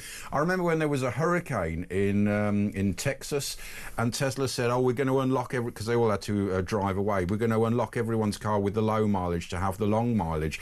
So they already had the batteries and everything to have the long mileage, but they're literally restricted until you pay the subscription. So cars now will give you loads of extras, but you have to pay subscription, even though the actual hardware's in there. And you can all be tracked in your cars with phones and stuff like that. There's no doubt. But the Chinese now, they remember the Huawei thing. They're all connected to the Wi-Fi. They can your iron can spy on you. And we've also had the story just this week about medical data of, I think, 500,000 patients potentially going to be in the hands of the Chinese. And we know they nick stuff, requesting it as researchers. I think there are a lot of questions just generally about the UK's relationship with the Chinese going forward, especially with British Steel and whatnot. Chloe, why do we pretend that the Chinese are like us in terms of their behaviour on these things? Oh, we can trust medical researchers. You know, Anthony Fauci gave money to the Wuhan Virology Lab. They created the coronavirus and then released it. Now, accidentally or otherwise, and Fauci's going, oh, they're my colleagues in China, don't discriminate against them. They created a frigging pandemic. Well, I mean, MI5 have literally, about the medical data, they have said this is an absolutely disastrous idea, this is a big threat to national security. Yes. But nobody's listening to MI5. Like the super embassy they want to build next to the Tower of London. We're just so naive, this country. We've got no national security. We let the Chinese have whatever we want. Why we is that? Anyone who wants to turn up in the country on a boat come here and stay. And then if they say that they're, you know, they're gay or they're Christian or something, then they can stay. Well, it's because people are in their pockets. I'm not going to name names and that, but you know, when you look at things like the super embassy, you know, the police are saying it shouldn't be there. Westminster Council, both all bipartisan, they're saying it shouldn't be there. It's not Westminster, but Tower Hamlets Council. Tower Hamlets, well, no wonder Westminster say it shouldn't be. And David Lammy saying it should be there. You know, Angela Rayner saying it should be there. Why is that? If Lammy wasn't a moron, I'd think he was a Chinese spy. No, I'm not joking. Because to give away the Chagos Islands and then rent it back for 17 billion, when all your spy chiefs are saying do not allow the Chinese to build the world's biggest intelligence building next to Tower Bridge, he's going, I think it's a good idea. Yeah, and restoring the money to UNRWA, who we know were part of Hamas on the Hamas raid. I mean, it's despicable. I mean, how pretentious and self-absorbed do you have to be to think that you are smarter than MI5, right? If MI5 said to me, look, we're the experts on national security, we think this, and I didn't agree with it initially, I'd say, you know what? You guys, you know what you're talking about. Yeah, your job is to keep the country safe. You work hard on this day and night. You guys are the experts. We'll listen to you. But people in cabinet, they're just not interested, and we're cozying up to China more and more. You know, David Lamb, we've had Rachel Reeves went off on a trip to China. They all love going there, and now that they're desperate for economic growth, I think that they're going to struggle to decouple themselves and it's the only, from China. I mean, they're especially, and with net zero, we're getting all of our solar panels and whatnot. And the coal, we're buying the China. coal, but they're civil servants, MI5, aren't they? And it's the only civil servants they won't be bullied by, whereas actually they're the sensible ones. Ukraine minerals deal to be signed next week. Ukraine and the US will sign a minerals deal next Thursday, but we want planes. Give us the plane. Donald Trump said last night, speaking at an Oval Office press conference, he told reporters, we have minerals deal. Mr. Trump and Zelensky were supposed to sign an agreement in February, but the meeting descended into a shouting match last night. So, yeah, it's sort of, I think Putin is, he's changing Mr. Donald Trump's mind, isn't he? And he's going more towards the Ukraine deal, probably to put pressure on Putin. Putin has been a complete idiot. He had Donald Trump convinced, less so now. It was like they were willy-waggling at each other, weren't they? Fed chairman fights for job as Trump rages. The US Treasury Secretary has launched a fight to save the Federal Reserve's chairman after Donald Trump declared his termination cannot come fast enough. Scott Bessent has urged officials to move against Jerome Powell, according to Politico, for fear of destabilising the markets. And Trump to hold talks with the King at Windsor. Donald Trump is expected to travel to Britain in September, visiting Windsor Castle to spend time with the royal family. The UK is preparing to host the US President and First Lady for a high-profile visit at the end of the summer. Do you remember Keir Starmer saying, that was awful. I love our history of free speech and I intend on keep... Mind you, there's a lot of threats now with America. I heard Seb Gorka earlier. They're saying, you know, there might be problems if we cosy up to Europe and... keep curtailing free speech, because that's the foundation of America and this country, and they really do have maybe not a special relationship, but they're probably closest to us in our, you know, the way we work and our cultures.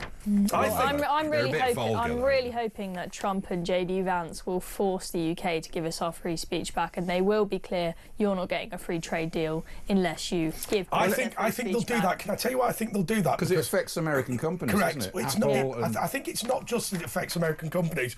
I think that there has always been a view within Team Trump that the Make America Great Again thing needs to be a global movement of Anglosphere countries. You need the United States of America. You need the United Kingdom. All right, it's not Anglosphere, but you need Israel. You need this coalition of genuinely Western democratic countries, and just America on its own, it's not going to happen. So I think that they see it as a matter of national security. Yeah, I mean, I was worried when Keir Starmer was cozying up to Trump in that meeting in the Oval Office, you know, giving him that letter for a sleepover with the King, which we're now finding out is going to happen. And when JD Vance went at Starmer about free speech, Keir Starmer, he pushed back and he was like, no, we've had free speech in the UK for a long time. It's something I'm really proud of, and it's something will go on for a long time. I was worried maybe they'll be fooled by Keir Starmer. No, they had an argument behind the scenes. Apparently he took him round the back and gave him a good scene. He said apparently JD Vance said to Keir Starmer, listen, don't you lie to the President of the United States of America in the Oval Office. Good. I'm glad Don't you that dare he did do that. Well, I know JD Vance has been watching closely the case of the, I've forgotten her name off the top the of my abortion, head. The lady He's very engaged with that. who stood with the sign saying, here to talk if you want outside an abortion clinic. And, you know, now she's being told that she's got to cough up 20 grand and, you know, she's being treated like a complete and utter criminal for just holding that very passive sign. They won't be happy about that. So fingers crossed. And if it is the case that Keir Starmer is faced with the choice of you either get a free trade deal or you get to keep your hate speech laws, if he decides to wreck our economy just so that he can keep chucking people in prison for tweets, that's going to be very, very telling. So it's a very important decision for him, and I hope that he makes the right one. And also, of course, ex-people are getting put in prison for tweeting something, and that's his best mate, isn't it, Elon Musk? It's curtailing that, plus the end-to-end encryption at Apple that they've now got rid of, so even, like, spies can get into it and you know, bad actors. Anyway, the Daily Star, Freddie Flintoff, life after horror crash, and it's a horrendous picture, and he's got a show called Flintoff coming up on one of those channels. The thought for the day, bin crisis, what bin crisis? And happy Easter, they say, which is quite unusual. But the main headline is, not now, seagulls. Yep, apparently psycho seagulls can't resist muscling in on raider rats during the Birmingham bin strike. Don't say we didn't warn you. Apparently there's seagulls the size of pterodactyls coming in, and, you know, they can get quite violent. They can come down and get you. I grew up in Cornwall. They are vicious. They're the worst You ones will never down have there. a picnic in Cornwall. One time I just bought a big panini like this, just ready to tuck into it. Do they have and those then in Cornwall? Comes in. Yeah, well, by the sea is where you get the Tell you what happened to me. When I worked at the House of Commons, so there's a family of big uns that live on the terrace of the House of Commons, because obviously it's a cafe. I got my dinner, right? And this big seagull, right, I went to get a knife and fork. Seagull comes, he's there, he's stood in the gravy, kicking my spuds off the plate, right? Having my, whatever it was, I can't remember. He was eating it. And of course, not only did I have my dinner eaten, not only was he splashing around in my gravy, but I had to suffer the indignity of cleaning it up, because I couldn't just leave it there. It's a self-clear area. So I had to shoo him away and then gather up my dinner and throw it in the bin. I didn't feel I could order anything more. Last time I went to Cornwall, I bought a piece of banana bread from a cafe, and as soon as I walked outside, and I forgot I was in Cornwall, and I thought, I'll tuck into my banana bread on my walk home. 6 of them all came, and one of them sat on my head and then put his beak down. No, that's not acceptable. Oh my God! It's not acceptable. Well, let's go back and buy another piece of banana bread. There's a university, one of the colleges in Oxford, has got a brand new building, and they've had to evacuate it and ban students because they've got a glass roof, and the seagulls and gannets are coming, and they drop food to break it open, and they've been dropping stuff on the glass roof, and it's been shattering. So they've had to actually clear out, and they don't know what to do. These seagulls, they're crazy, but they're cunning. We had issues with the exams when we were sitting our GCSEs and A-levels in school, is that on top of the glass roofs, on top of the sports halls, you would, in the middle of the exam, get a disruption where a bunch of seagulls would come and dance on the roof. So they should have known about it then. My favourite ever story, though, was at the University of Manchester. They had a final in politics, and it said, can you account for why the IRA has given up terrorist attacks? And during the exam, 15 minutes in, the Manchester bomb went off. No. And so they all got taken into an ante-room. And as Asher will know, Manchester University was quite a long way away from where the bomb is. It's up Oxford Road. So apparently the professor of politics had to stand up and say, can you answer this question as if a bloody big bomb had not just gone off? Anyway, we'll be back straight after this break.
across the UK. On DAB+, on your smart speaker, on your smart TV, and on your side. This is Talk. Yes, this is the press preview with Andre Walker, Asher Gould and Chloe Dobbs. Asher, what's next? The Guardian and... Ministers scramble to stop Labour rebellion on disability benefit cuts. Backbenchers may be allowed to abstain when MPs vote this summer. Ministers are scrambling to avoid a damaging rebellion this summer when MPs vote on controversial cuts to disability benefits payments, even offering potential Labour Party rebels the chance to miss the vote altogether. So he's losing a bit of control, isn't he, Starmer, with all the 400-odd MPs he's got? I mean, trying to modernise the party from the Corbyn era was always going to be a hard task, as it is. He's going to have various squabbles with more left-wing people in the party, but luckily for him, although this may make a lot of noise, he has got quite a big majority. So I think they'll probably get away with it, but don't expect it to be a very united Labour Party. No, indeed. NHS told it must act after ruling on gender. NHS chiefs are working to overhaul guidelines for single-sex spaces in thousands of hospitals and GP surgeries after the equality watchdog warned they would be pursued if they failed to do so.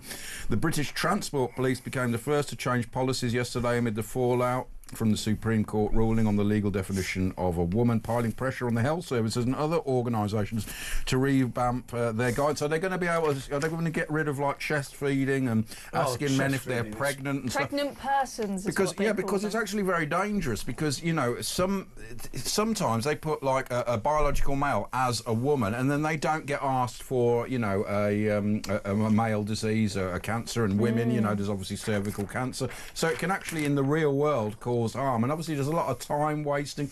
I mean, this 5 years of court case, which was just I mean, it's been going on 20 odd years, but it just wastes time with clever people thinking about something which, you know, is just common sense. And there's loads of this. I know Douglas Murray says we've wasted the last 20 years, you know, all these subjects in universities like humanities and things like that. We don't have, and even in the science subjects, they're doing stupid studies when they're not actually looking at studies. Well, yeah, they're not actually looking at big scientific, and we're not getting any breakthroughs because of this. Yeah, I was in Paris at the weekend, and I went into the famous like Shakespeare bookshop there.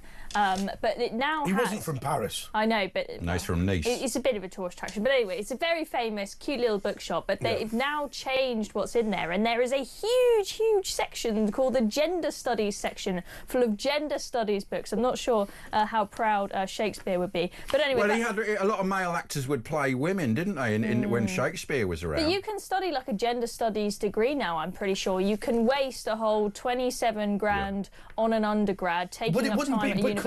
Chloe, just to read books about whether men in frocks can be women. Chloe, it wouldn't be a waste.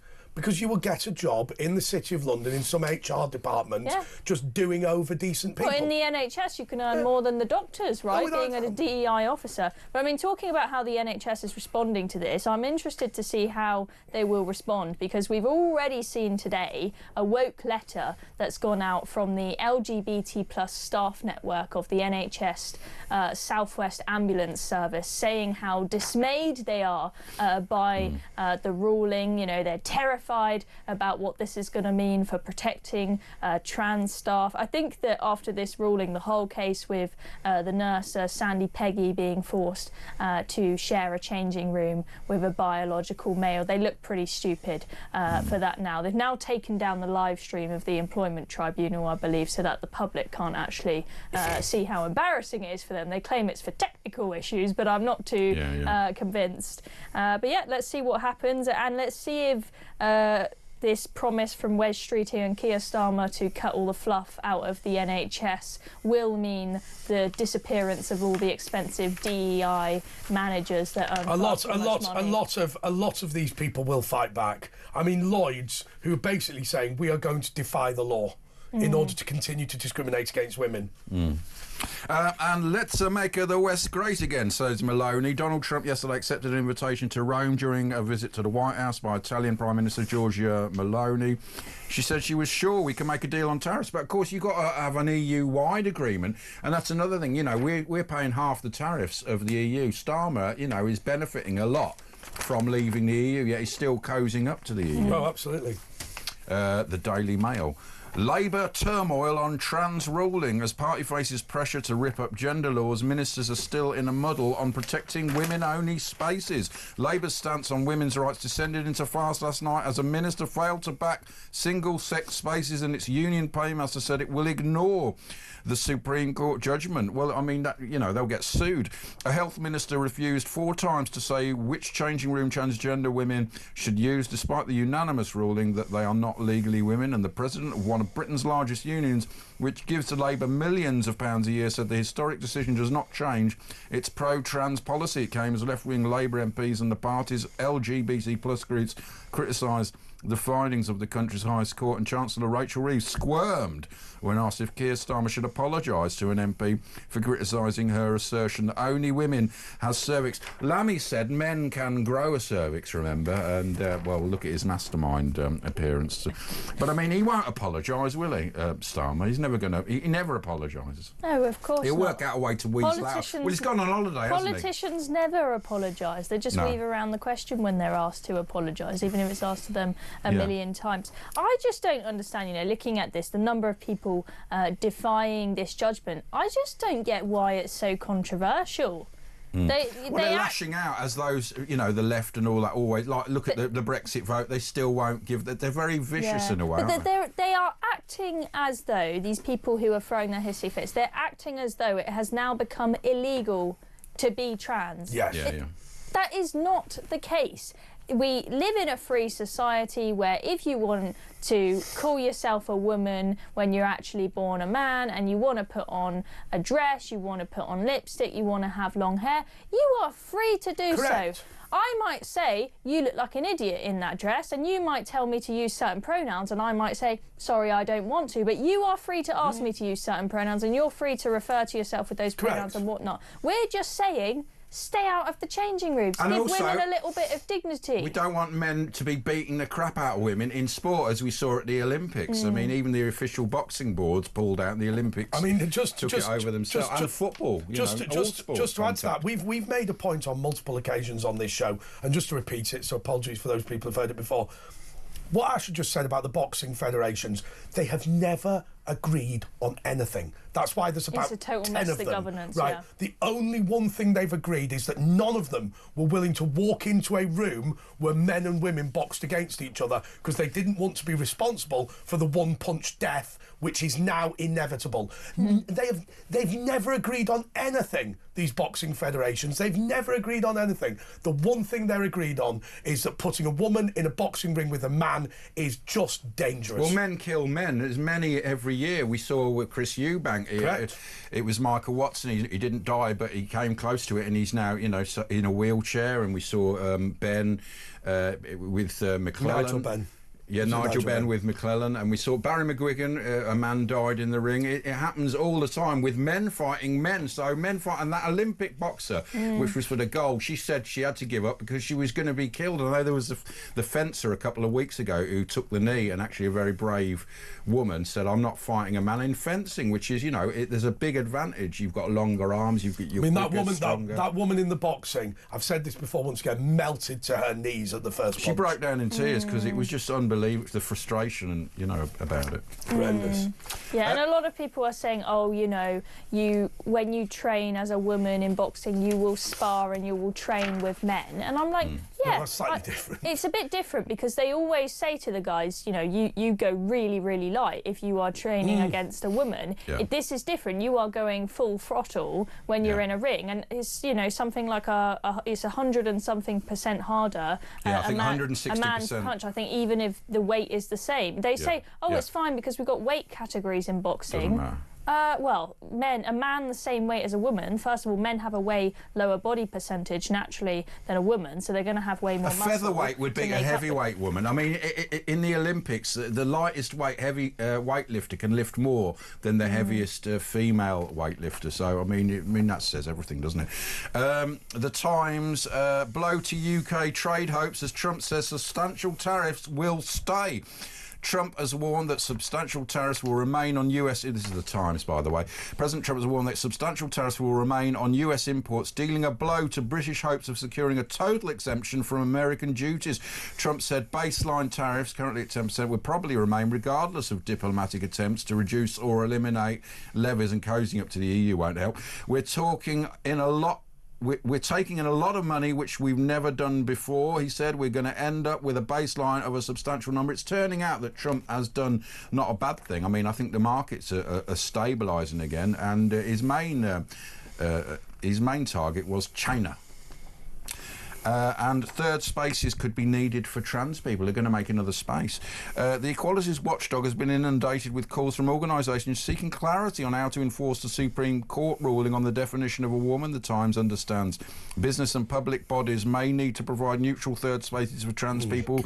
Baroness Faulkner of Margravine, chairwoman of the Equality and Human Rights Commission, said after Wednesday's ruling that trans women were not legally women. Faulkner said the judgment had brought clarity, although I don't think it has. There's some clarity, but there's still things like, if you misgender someone, is it still a hate crime? You know, what are we going to do with the work? I mean, you were saying earlier that, you know, they're going to have these jobs for women, but are trans women still going to get jobs for women? I mean, so there needs to be a lot of clarification. It's still a bit confusing. Unfortunately, now, anywhere where it said women's rights, trans people are not entitled to them. There is a separate now, men's rights, women's rights and trans rights. But what about if they say we want 50% women in this job? That's just not going to happen. Right. Well, hopefully then they won't now go, it's going to be a third. Yeah, well, exactly. Well, I mean, you know, you get places now where you just have cubicle toilets and just men and women. You know, women don't really want to use men's toilets because we haven't got a very good aim, and they that is my main. That is honestly my main problem with gender neutral toilets. Down, do they? They don't put the seat down. Yeah. Exactly, it's a danger. The women might fall down the toilet. Exactly, it can happen. Men's. I used to have a restaurant, and I don't know any bar or publican that uses the men's toilets.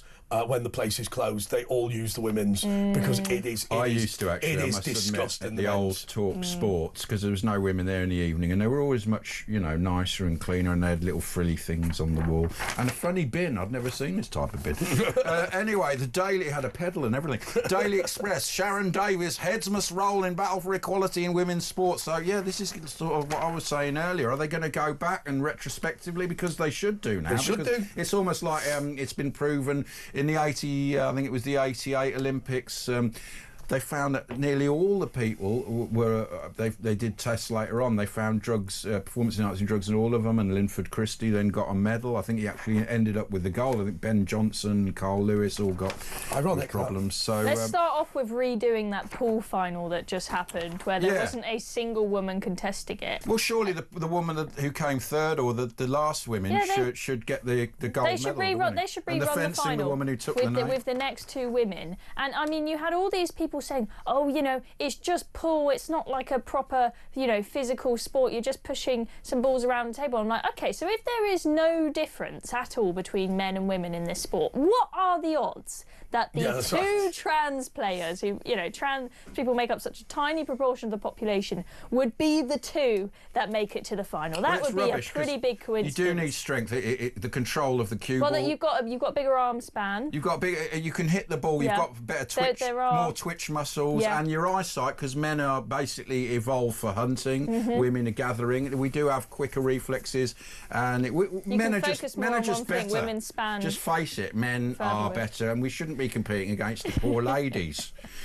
But cleaning and crochet, women do excel. Also, to be fair, darning. To be fair, women look, smell, and act a lot better, and I think there is that. Personality goes a long way, Chloe. Well, this is the thing. I'm not saying that men are better than women when I say. I mean, I think Asher is. Yeah. Well, hopefully he's joking a little bit. I am. We're just different. We're different in many ways. Let's not pretend that men and women are the same. Men have their strengths. Exactly. Women have their strengths. We're different. We're not. We shouldn't be in the same categories in sports, at least. I think there are a lot of people who should say sorry to people like J.K. Rowling, who have done horrible things, like send death threats. Including all the actors, Radcliffe and Emma Thingy and all the others. The women that you saw cheering outside the Supreme Court after that decision. So many of them, they deserve the biggest round of applause because they were so elated, not just because of this ruling, but they've finally been vindicated after years and years of horrendous bullying from misogynistic bullying. People who completely demonised them for simply thinking that women should have a bit of dignity and safety when they're getting changed or going to the Do you think feminism has sort of gone a bit far, and sort of this actually led on to the trans thing as latching on to this feminist sort of thing? Yeah, I mean, I forget the definitions of all the different waves of feminism. I can't keep up, but I think that it is a great shame after so many years of women fighting for their rights, from, you know, the right to vote to everything else. The right to party. Yeah, the right... we got to a point where finally women are pretty much free to do what they want, and then it just went a little bit too far. First of all, with people suggesting that men and women should essentially have equal outcomes if they're going to be free. You know, all this talk about gender pay gap and whatnot, even though under the Equality Act you've got to pay them the exact same amount. Women just happen to be different and choose to work fewer hours.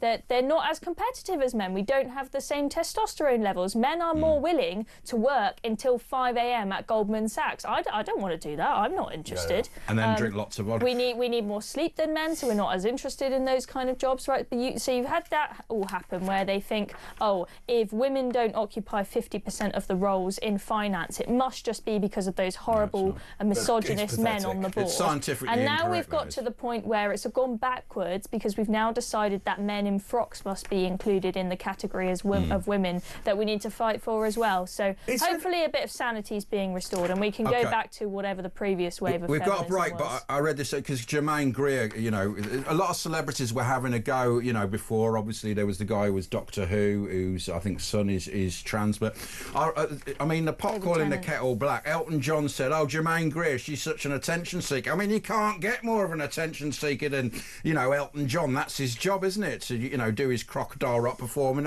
and he's slagging off Jermaine Greer for being an attention seeker. Anyway, give us a ring, 03444 99 1000. We'll be back in a couple of minutes.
Across the UK, on DAB+, on your smart speaker, on your smart TV, and on your side.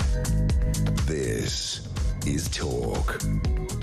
Yes, this is the press preview with Andre Walker and Asher Gould, and Chloe Dobbs is with us as well. Chloe, we've just been told that you've done a couple of epic rants during this press preview. Well, I've been given double the airtime today because there's no one next to me like normal, so I get to drone on as long as I want. It's really great. weird. It's really weird. The seat that you're in now, they view it like blockbusters, because sometimes they have one person and sometimes they have two, and you know, they're convinced that there are some people who are only like 50% as good each as you are.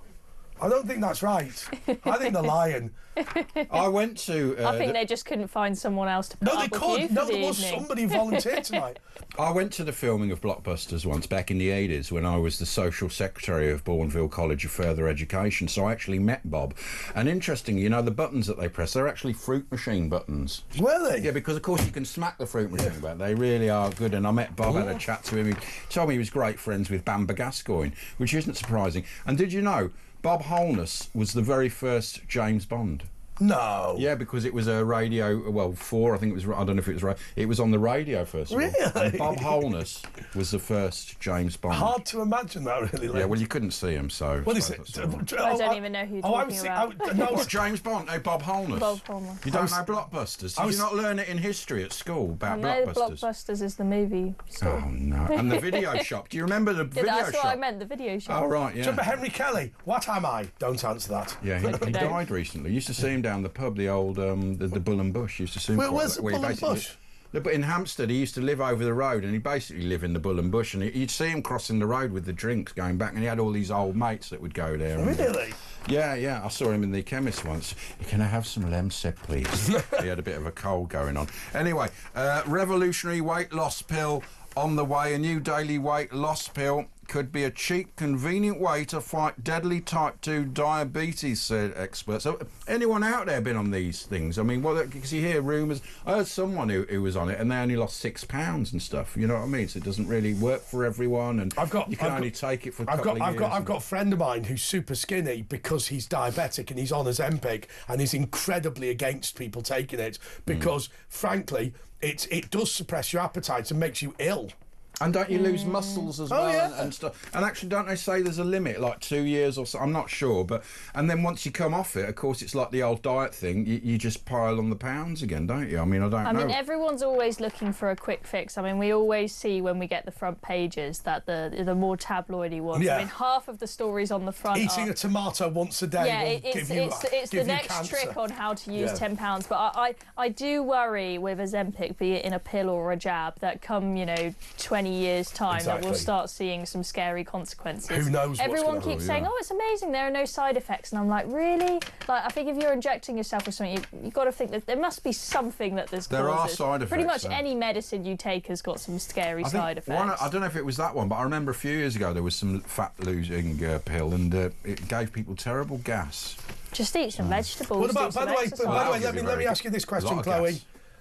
J.K. Rowling. Dame Hood for services to women's rights. Yes, 100%. Can you imagine? I mean, Starmer would not agree it, but that would be... Well, of course she should. She's actually one of the people that should be in the House of Lords. I mean, well, the Dame Hood's not the House of Lords. But she should be in the House of Lords. She should be I'm not making against that. Political decisions. It's that important. You know, that's that's what those sort of people are there for. She's being accused of being woke today, though, because there's a Harry Potter TV series being made, and I can't remember the names of the people in Harry Potter because I honestly haven't watched it. But one of the typically white guys is being played by a black man, and apparently she's all involved in the casting and everything, so she must have signed off on this, and everyone's saying it's woke, it's diversity. I'm not sure though in Harry Potter it matters what colour you are. I don't know. I've never seen it. But I've heard, I mean, I don't know about in this case, but people who read Harry Potter. There's some some TV companies are getting money from the government they get extra money. The soap operas, a lot of them are following the trends.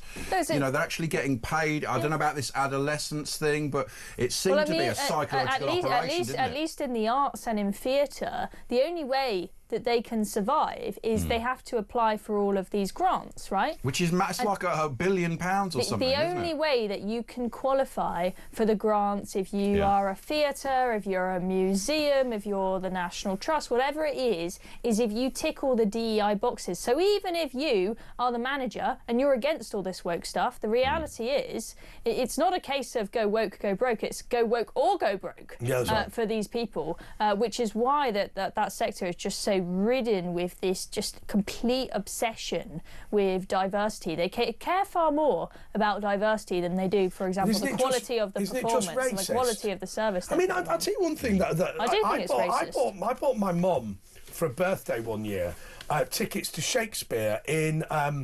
Manchester, at the Lowry actually, which is Salford, not Manchester, for those who are going to be pedantic. And when she arrived, every actor was black. Right, now, hear me out on this.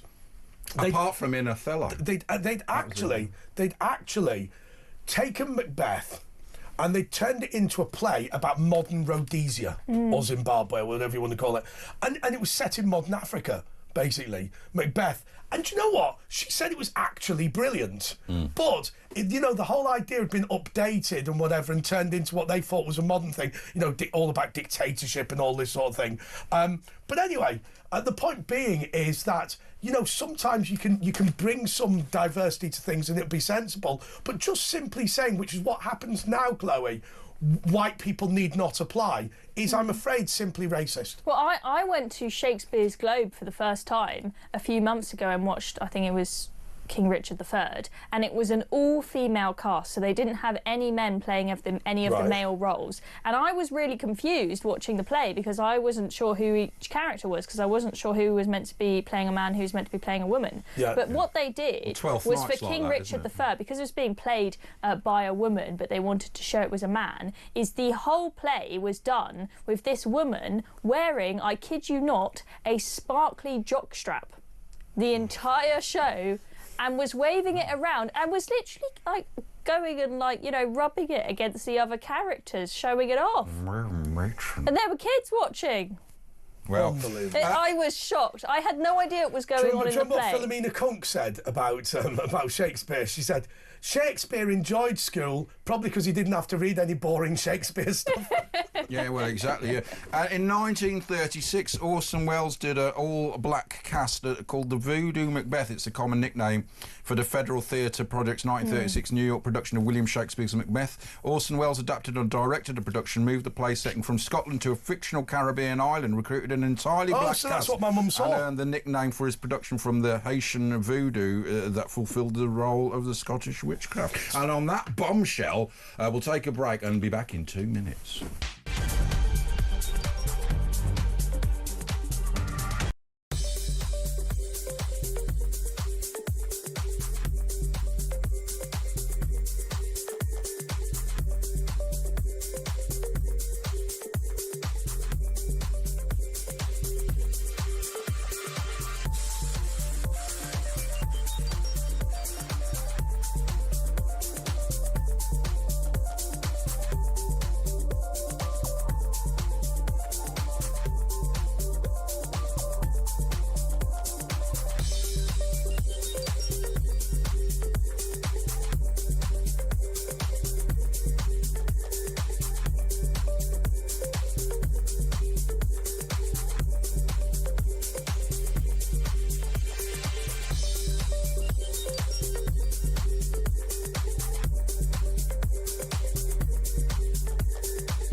Across the UK, on DAB+, on your smart speaker, on your smart TV, and on your side.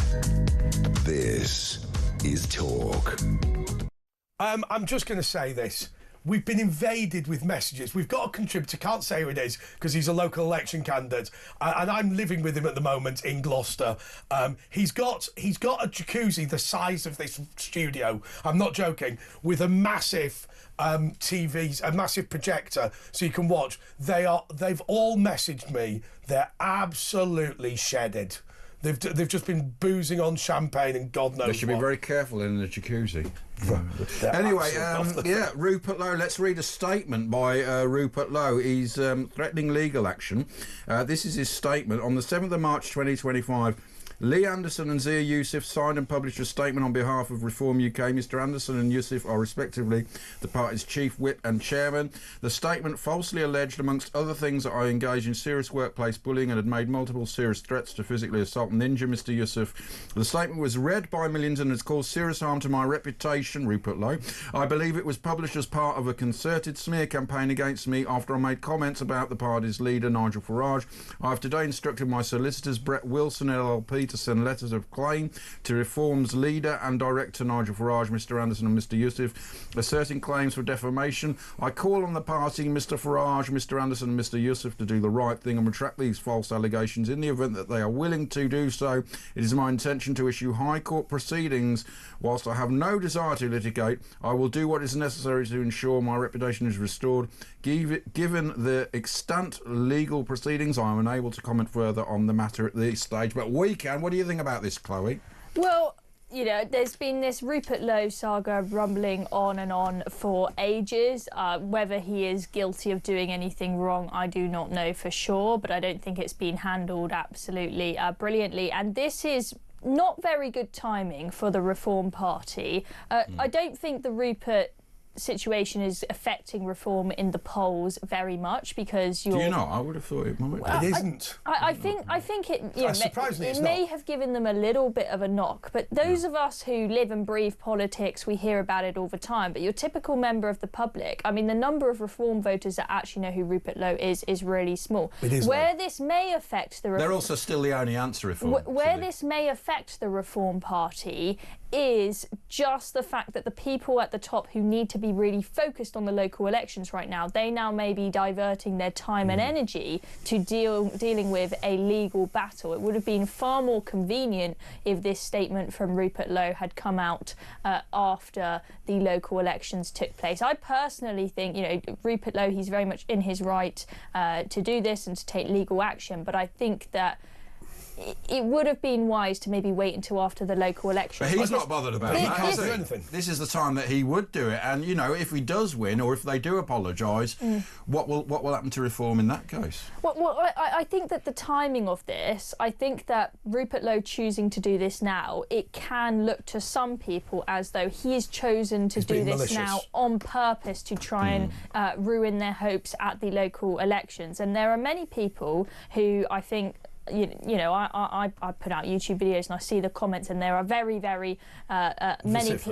many people who are very much on Rupert's side and think that Nigel Farage has thrown him under the bus, but they will still vote Reform, and they still think that the best thing for this country right now is the Reform. They're not going to hope for Labour or the Conservatives to win because of this Rupert Lowe saga. So they're going to become frustrated, those people, even if they were originally on Rupert's side, if they now see that Labour or the Conservatives are going to do better at the local elections just because of Rupert doing this at this time. So it's a very messy situation, and I'm sure that Nigel, Lee and Zia are not enjoying the fact that when they're up to their eyebrows with the local election campaigns right now, that they've now got this to deal Chloe, with as well. we've got 2 minutes left with you, and thank you so much for coming in to do the press preview. I don't know when we're next going to see you, but the local elections are imminent. What's your prediction? Obviously, it's a very we can't talk, can we, about the local? No, we could do some predictions. Do we have to read out every candidate? No, we don't have to read out every candidate. What is slightly odd? No, we can't. I don't think we can talk. We've got to keep off it. We talk generally about it, but. Any predictions? Good night for somebody, bad night for somebody? I think that Reform will probably get a couple hundred councillors, and I think the Tories, anyone, you know, we don't know. It's all up in the air, remember that at local elections, people are more willing to vote for a small party than they are in a general election where they see it as a choice between. Absolutely, but the others also have some good points. So you just, you know, decide yourselves. It's not in our. It's a shame. It's a shame. The great shame, of course, about the locals is it's not across the entire country. Therefore, it will not be as representative. But it is still worth going out and voting for those people that are. So I guess what we could talk about now is very finally on this, where you think it's going to go with the trans thing. I think that it will be interesting to see if this moves to places like Australia, who are becoming very woke. Will they see what's happened in the UK and follow in their footsteps? I think we'll see over the coming days and weeks statements being put out from governing bodies, hopefully clarifying that men are no longer allowed to play in What women's about the sports. Olympics, though? Because that's a worldwide thing. That's going to be very confusing. I think there will be a lot of pressure, especially when you've got big Trump in charge in America. America's a much bigger country than ours. If we've got both Trump and the UK Supreme Court setting a big precedent like this, I think there'll be a lot of pressure on Olympic committees to do the right thing. I think the Olympics is a fantastic thing, but I think they embarrass themselves. Well, and Paris. world sports in general. I haven't even mentioned the opening ceremony. Can I be honest with you? I think the Olympics is a disgusting obscenity. I really do. I think to spend, you know, £5 or £10 billion on a 4-week party is obscene. If you remember the shooting for the London 2012 Olympics, they built a shooting range in the Olympic Park and then knocked it down 8 weeks later. And it didn't regenerate it is the area. money down the drain. It didn't give locals jobs. It gave lots of other people jobs, and it turned Stratford into like Teletubby land. It looks so weird. It is a bit weird. It's a bit. I liked it before when it was a bit grimy. Went shopping there today. You still get mugged there, by the way, so it's probably more dangerous. Well, that's it for the press preview. So I guess we're going to say goodbye to you if you're watching this on Friday morning with Mike Graham. And we're going to say that we will be back just in a couple of moments if you're with us on Thursday night. The number to call, either way, is 0344 499 1000. You can get us at Virtual Ash. At Andre JP Walker. At Dobbs and Policy. At Dobbs and Policy. Dobbs and Policy. Dobbs and Policy. It's a spin-off Port and Policy, I mean. Port and Policy at Oxford. Yeah. I'll tell you what. I ran an event called Dobbs and Policy. It.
Across the UK, on DAB+, on your smart speaker, on your smart TV, and on your side.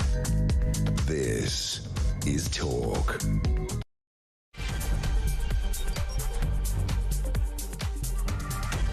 Right, the problem is we've still got a problem with my earpiece, so I'm going to have to do a Moira Stewart. I'm sorry, and grab my ear. Like Lieutenant Uhuru. More like. So I'm going to do that, right? Okay, let's get on with the calls. Oh, by the way, I did want to say to you one thing. I wanted to say, happy Good Friday to everybody. Obviously, this is an important day in the Christian calendar, despite what His Majesty the King said. And I just want to remind you of one thing. It is the day when, in the Christian Bible, a remarkable act of cowardice was committed by Pontius Pilate, because what had happened was Jesus, who was incredibly popular for attempting to return, people forget this, attempting to return Jerusalem and Israel to traditional values that were based in the Old Testament, rather than being taken over by a selfish elite of Pharisees and indeed Romans.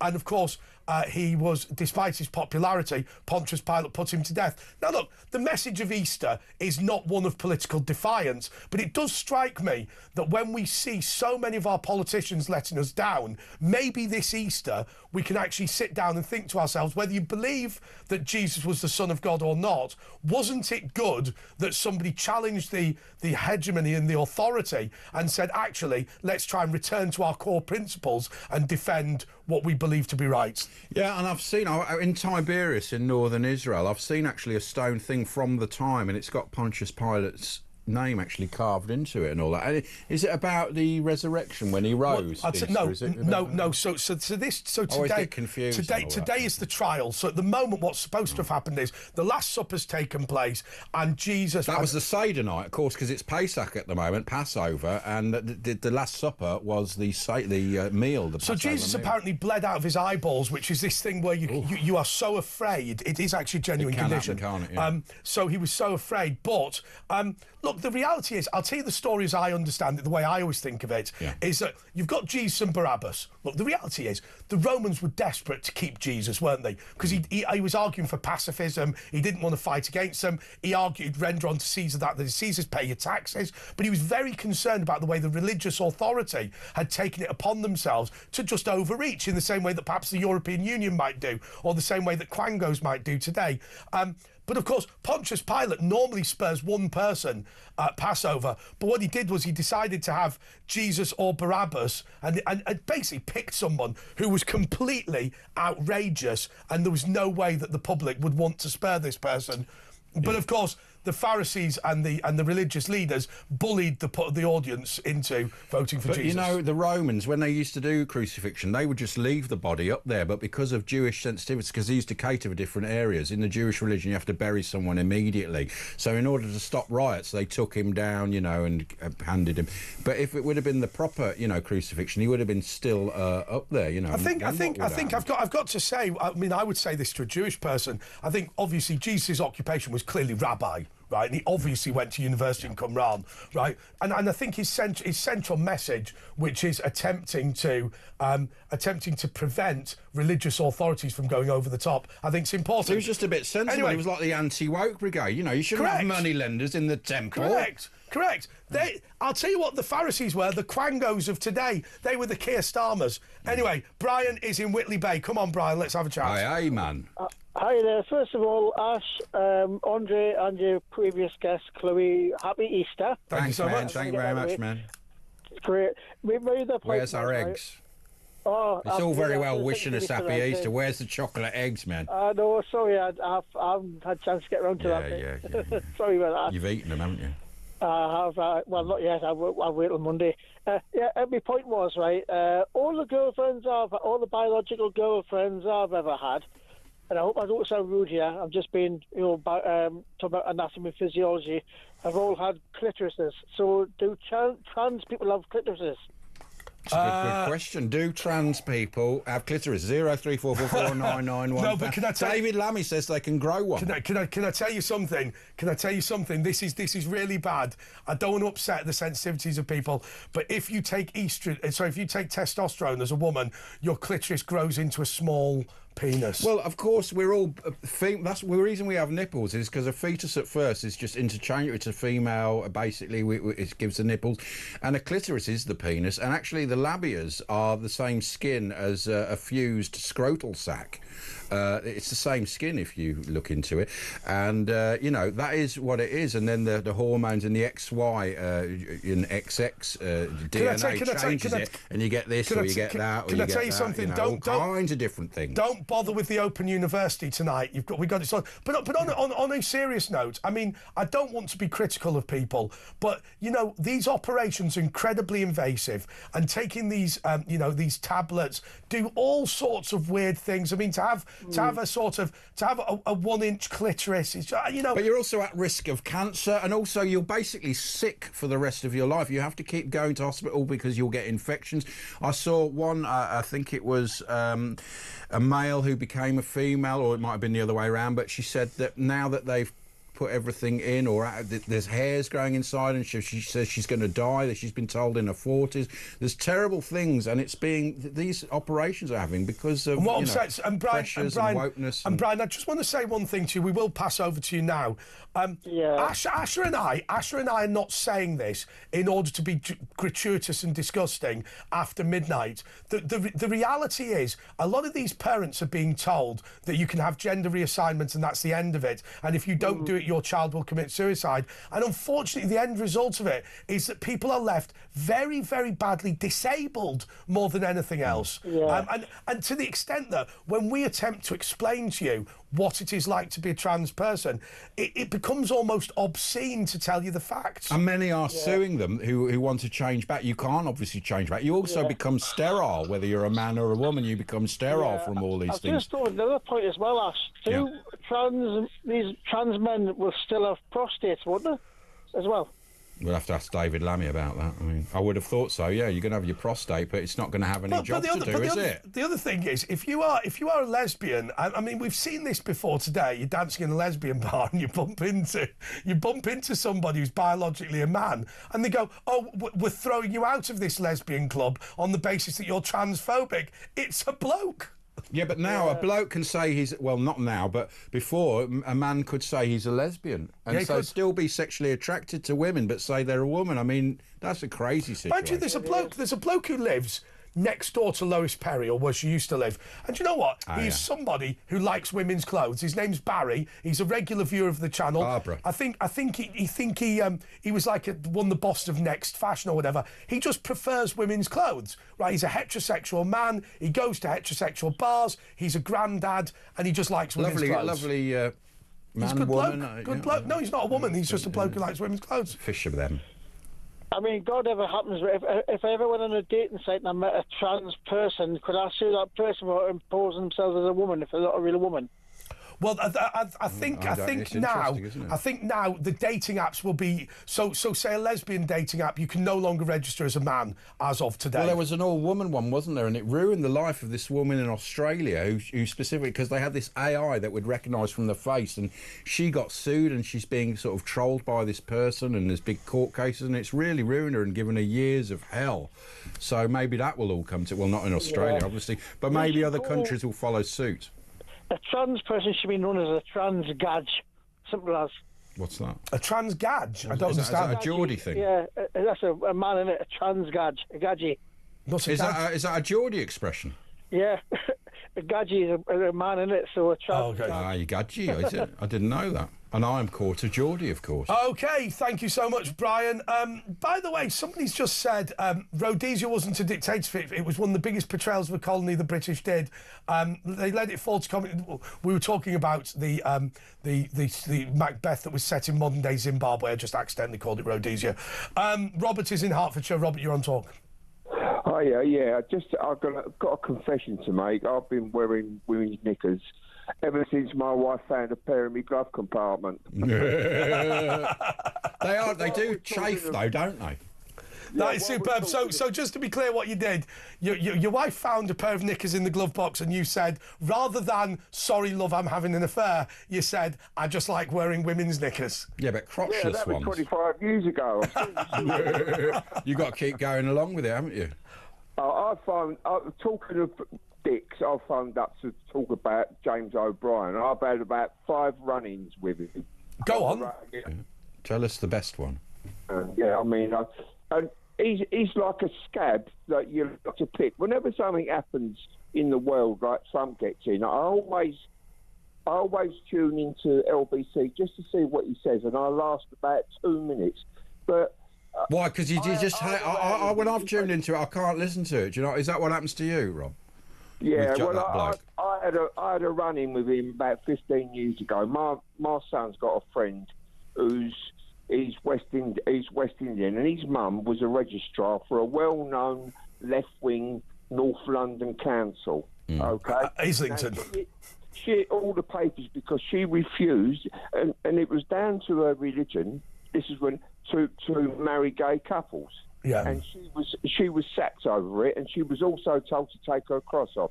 But what happened was, he said this particular council was right to sack her, and I had a real sort of row with him, and he pressed the button in the end. And the other time I phoned him up... Yeah, he can never... If he loses, he cuts people off. I've noticed that with lefties. They don't like to have an argument. There was also that nurse recently that... called the did I say that? No, the N-word. She called a nurse N-word. This a paedophile trans person, and she's been suspended. But maybe that will change around because this woman who was, because of a religious reason, she refused to call this person a woman. Yeah, so he was somebody that raped a child. He had a penis and testicles, but he liked to be known as a woman. And when the woman said "sir" to him, she got suspended for being transphobic. And he kept calling her the N-word. I don't know what's happened to him, but he should obviously. But yeah, now maybe it's looking better for her and other people in that situation. Well, one would hope so. I've seen 3 people get the better of him. One was Frank Lampard. He phoned because he had to go at Frank Lampard because of the way he was treating his first wife, and he had to go, and his bottle well went. The other one was Tommy Robinson, because I've got friends who are in his inner circle. Yeah. And Tommy Robinson went down to challenge him at the radio station, and he wouldn't come out from behind. I remember that. Yeah. Oh, I'll tell you one thing I don't like. And I've had arguments with people about it. I don't like the whole turn up at the gate and start shouting abuse at the presenters. Remember, you can always phone us up and say, I can't stand you over the phone. The problem is, and I'll explain the reason. It's not that I've got any problem with you having an argument with James O'Brien. It causes the security people a real headache. Yeah, but we've got various escape tunnels in here, and we go out of different ones at different times, so don't try that here. Do not try that here. That's actually true. Yeah, it is. We need it. Jacob Rees-Mogg slaughtered him just by... He niced him to death. He just polited him to Metaphorically. death. He didn't know what to do, yeah.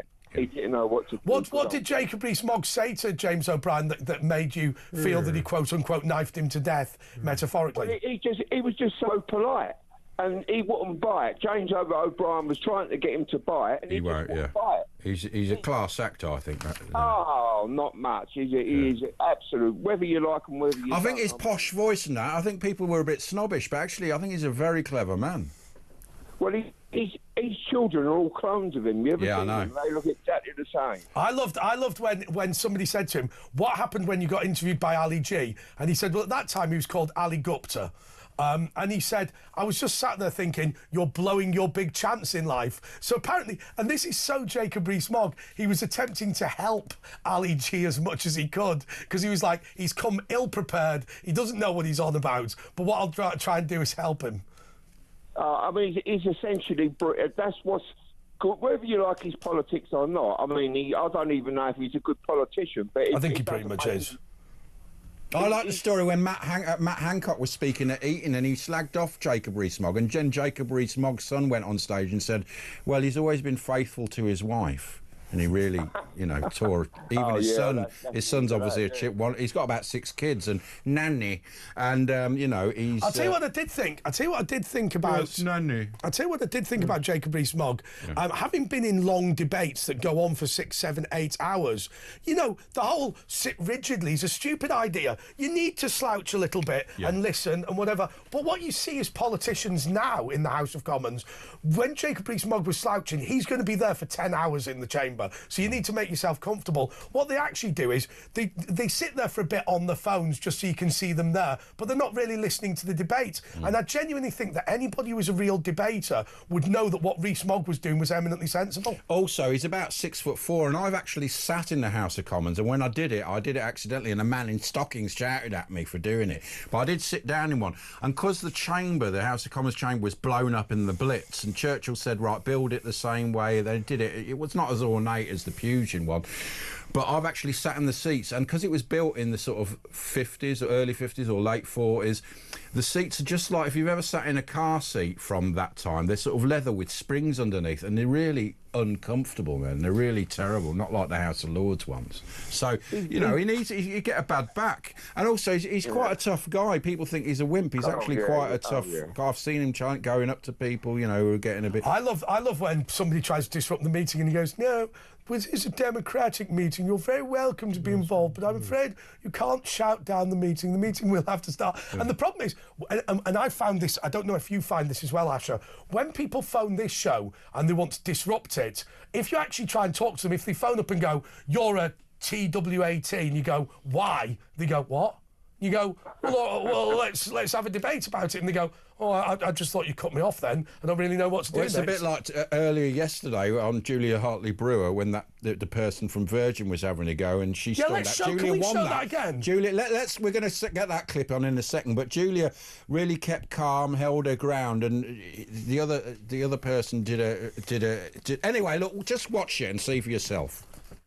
Trans women are women. They have always existed. They will always continue to exist. What does that mean, they've existed? Well, no one's saying they're figments of imagination. Yeah, but we are saying that they're women. No, saying they exist is not the same as saying they're women. Well, I'm saying that they're women. And that's not the same as saying they exist. Fine, if the law doesn't want to... No, we need to use words that have meaning. Well, here's the words that have the meaning, because I've spent time to write these words, right, for you. And we listen to them. Frankly, I would rather share a bathroom with 100 trans women than one legal biological woman who wants to know what's inside my pants. And Julia, if I'm right in remembering, you did ask me what my genitals look like once live on TV. I think that was in the context of a conversation and you raised that issue yourself. I remember the quote. You don't have dangly bits, do you? So do you want to discuss dangly bits or not? Because frankly, I am now feeling in a position where I'm in a room with you and I feel unsafe. Yeah. You feel unsafe? I feel unsafe. I feel my heart racing. My hands are starting to sweat. Do you want to touch my hand? Would you want clammy now? Okay. And I actually think I'm about to have a panic attack from sitting in a room with you. So I'd like to leave now. Yeah. So you're feeling... Yeah, you were asked to come on the show to have a conversation. And I've had a conversation. We had a very nice... We've had a conversation. Well, you read out a statement, and now I'd like to ask you some questions. You read out your statement. You did at the beginning. A statement. No, that's me introducing the topic for people who are just tuning in and you added your ad-libs. You got to say what you thought about it. I've said my piece, and now I'd really like to go. I thought you actually plugged into a mic there. I thought we were going to have a conversation. I'd like to go. You'd like to go? OK, I wouldn't want anyone to feel unsafe being asked questions, but I have a funny feeling.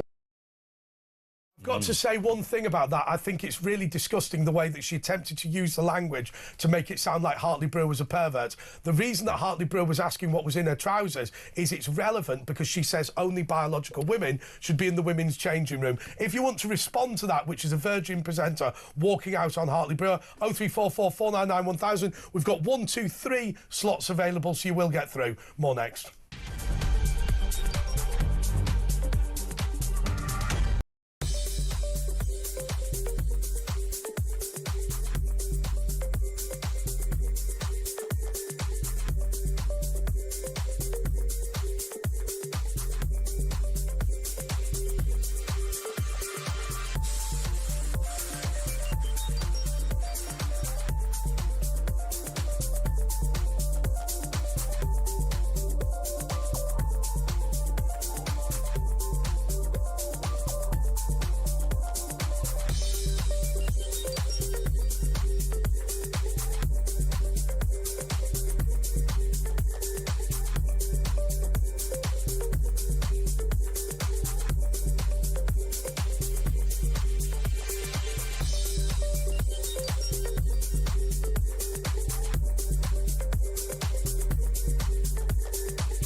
the UK. On DAB+. On your smart speaker. On your smart TV.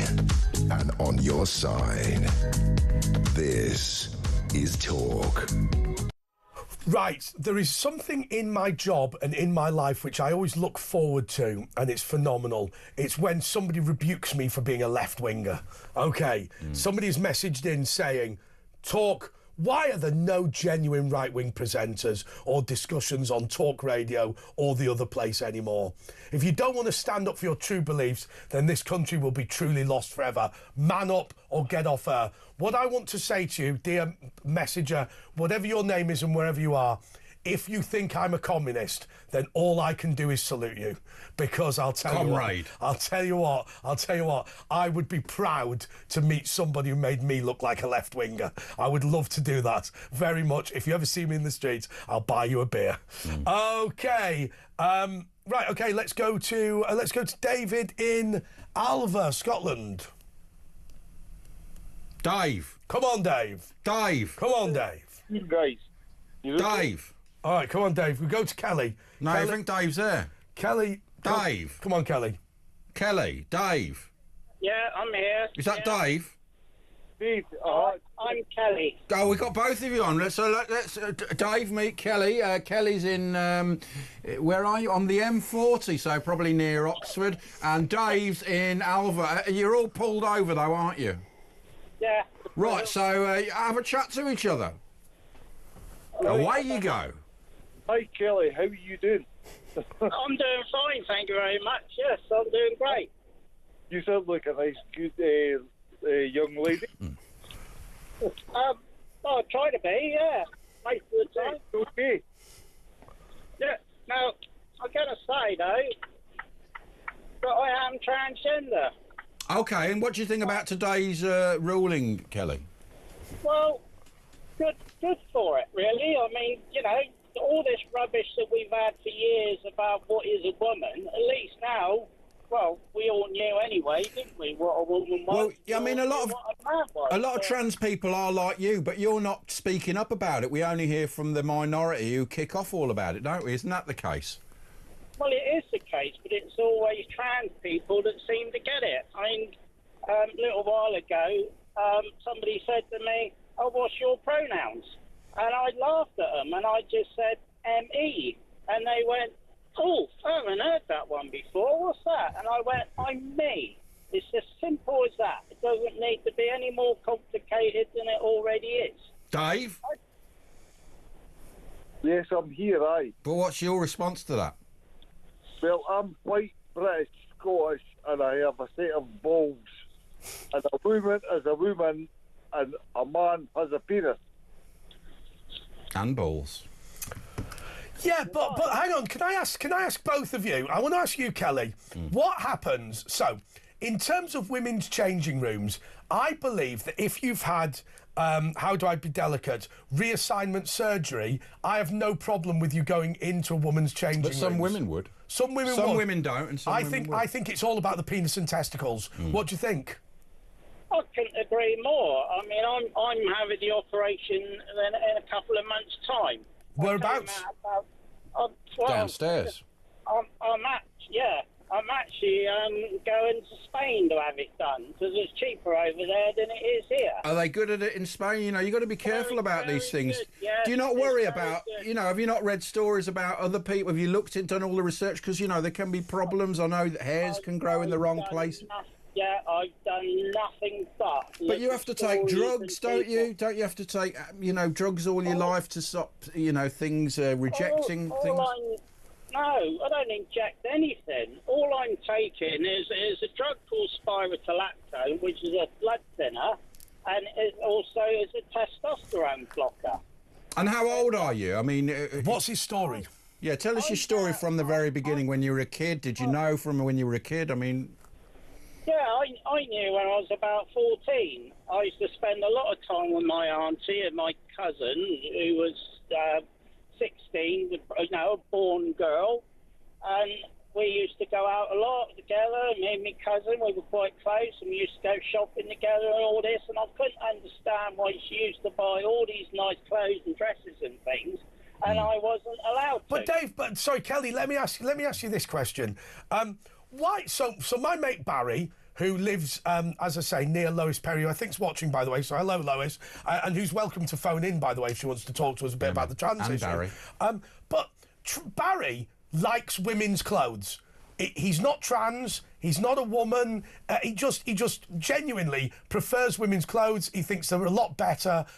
He used to be in the. He's actually a Jewish chap who was in the rag trade. You know, one of these traditional East Endery type like good schmatter, people. Nice bit of schmatter. But my question to you, Kelly, and I'm not being critical of you, by the way. Why not just be like Barry? Somebody just likes women's clothes. Yeah. Because I don't think that's just enough. Okay. How do you explain it all? I mean, I don't know how a woman feels. I'm not actually a woman, but I know how I feel, and what I have doesn't feel right. But I've never really been, you know, sort of like a typical bloke, got to have sex all the time and all that. Yeah, but hold on, Kelly. You do. I mean, this is a bit. You don't have to answer this, but you obviously have had sex or sexual experiences, and you probably enjoyed it. You're going to lose that. So, is that not something to think about? You're going to lose your tool of enjoyment. Well, I don't think it's enjoyment. You don't enjoy it. When I see it there, I don't like it. But what? I mean, it's a bit. You know, the feeling of it. You know what I mean? To be fair, I don't like mine. I wish it was about 4 times the size. Yeah, but you wouldn't get rid of it. I'm not getting rid of it. If anything, I'd like to add to it. I think perhaps the opposite then, see? So I don't want it. You want more, but I want less. I'm actually joking around with you. So hang on a second. Give you his one. Hang on a second, right? So where does so by the way, Dave, we've not forgotten you. We will come back to it. Where does body confidence end and trans begin? And let me explain why. I had a very dear friend of mine who naturally had man boobs. He was incredibly slim, and it looked bad, right? So obviously he was very body not confident because of that, right? But that didn't mean that he was having any sort of gender reassignment. But you can get an operation. Blokes can get an operation. Sure. So, you know, I suppose my point is, what's the difference between you not liking your penis and being, say, fat? Do you see what I mean? Yeah, well, I get you. I just don't like to see it, everyone. I don't like it there. I've never had it at all. I just don't want to see it. You just see it as wrong. Yeah. I sit there. It's not right. It shouldn't be there. Yeah. As most women, I love clothes. I love shoes. I love jewellery. I love makeup. I love all that. But what if somebody, Kelly, what if somebody said to you that the reason you felt this way is because you're mentally ill? Well, if that's the way they think that I am, perhaps I am. I mean, in a way, it's a mental illness, isn't it? But then if you're saying that, I mean, you know, you see people that have done it and have regretted it. Are you not worried that you might be one of those people in a couple of years? I mean, how old are you now, Kelly? I am 61 now. Right, so you've lived a lot of your life, and so you don't think you'll have any regrets doing it. Have you had psychological, have you been through psychological tests to check with people? I've been through psychological tests. I've had various things over the years, different things. I mean, the trouble is actually, I mean, I was brought up in an old-fashioned family, you know, very close-knit. No, you know, you just didn't talk. You didn't even talk about sex. I couldn't talk. Well, yeah, I mean, you're similar age. You're not much older than me, or same age as Andre. So. Yeah, and back in the 70s, 80s, you just didn't talk about this, or you just didn't do this. Even back then, it was illegal to one person out. Did you ever go out with women? Did you ever have you had any kids? Were you gay? I mean, how was it in your younger life? I've got 2 kids. I mean, I used to go out with friends, you know, your mates. So did you get married? I mean, and what do your kids think about it? I've been married before. Well, we only lasted 2 years, and we split up because she caught me wearing her clothes, and she didn't like it. So, you know, I've always had a bag of clothes in the car, and I've always gone off of an evening or somewhere and changed and walked about. Can I now ask you one final question before we go to the break? And by the way, Kelly, thanks so much. Yeah, really, thank you very much for contacting us. That's fine. Do you feel that discrimination has gone down? Because I'll tell you one thing that I wouldn't like to think, and I made this point earlier. You are a taxpayer in this country. You're a parent.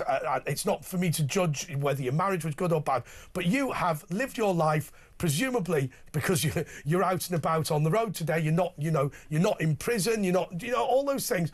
For me, it's important that you have the right to live your life as you want to live, right? So do you feel that you're able to do that? I do. I have done in the past. Recently it's got a lot more accepting. I used to think it's gone too far, and I think it's going to end horribly, and here we are, it sort of has. So you're worried that the lunatics have wound people up and made acceptance harder? I mean, a lot of it with women is men going into women's places in a dress saying that I'm trans. Well, they've got no intention of ever transitioning. They're not on hormones. They've got no intention of having the operation. So they're not trans. If they're not transitioning, they are not trans. Yeah, I always thought that. What? They're criminals the same as anyone. Well, they can be, and there is quite a lot of evidence for that. But what do your family think about it? Your kids, are they supporting you?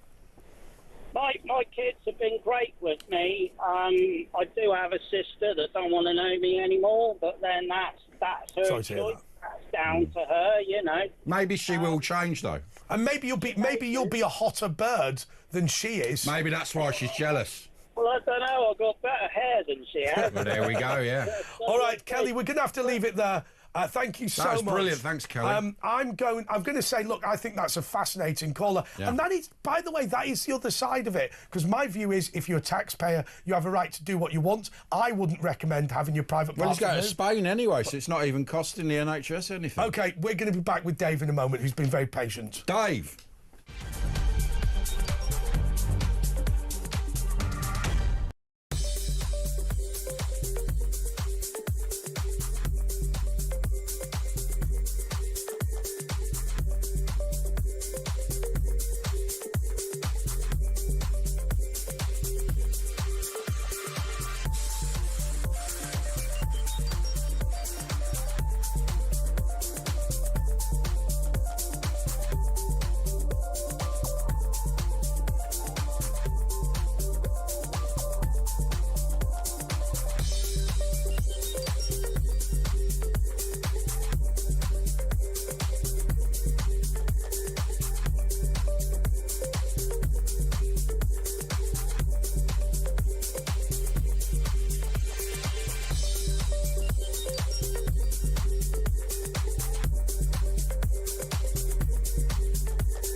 Across the UK, on DAB+, on your smart speaker, on your smart TV, and on your side. This is Talk. We had a really interesting question in from Matt in Hove, and I'm really sorry I didn't ask it, because I'll rephrase it slightly, because I don't think he's saying it facetiously. And what he wants to know was whether Kelly was going to attempt to become a woman by having a vagina fashioned, or whether he was just going to lop everything off. No, they create a... Well, you can be nothing. Can you? I think it's safer. Well, I don't think they want it. I don't know. Maybe, I don't know. OK. We can't speak for Kelly. No, indeed. OK, David in Alva, Scotland. I'm really sorry, but Kelly was just so fascinating. Please do say whatever you wanted to say. Hi, I'm David from Alva in Carrickmannshire, Scotland. Yeah. I am an approved electrician. Yeah. I am now wanting to reverse my pronouns and now be a plumber. Interesting. Why Can you do that? Because everything now is just so effed up. Yeah. I am a white male with a penis and an adult male, Scottish, 6'4", and I can wear a skirt, which is called a kilt. Yes. I mean, I do remember when there was you don't wear pants when there when was a Scottish school where they said that they're allowed to wear skirts if they want, if they're boys, and you think it's called a bloody kilt, right? I mean, I would say one thing: in a Scottish school, if you're a boy and wants to wear a kilt, I would allow that for traditional reasons. Well, yeah, of course. I mean, I don't think they could ban it, a kilt. No, trust me. In Scotland at the moment, nobody really actually wears kilts. We all think we have big ginger beard. I thought everyone wears a kilt in Scotland. No, we do it for weddings or. Yeah. But always remember something. If you like the English national dress, the morning suit, most people have only ever worn a morning suit at a wedding. We haven't got one, yeah. Listen, I'm not being funny. Most of my family are actually English. Okay, well that's not that funny. Quite funny.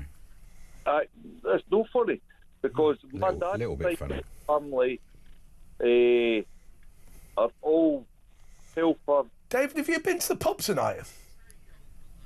I've had a couple of halves.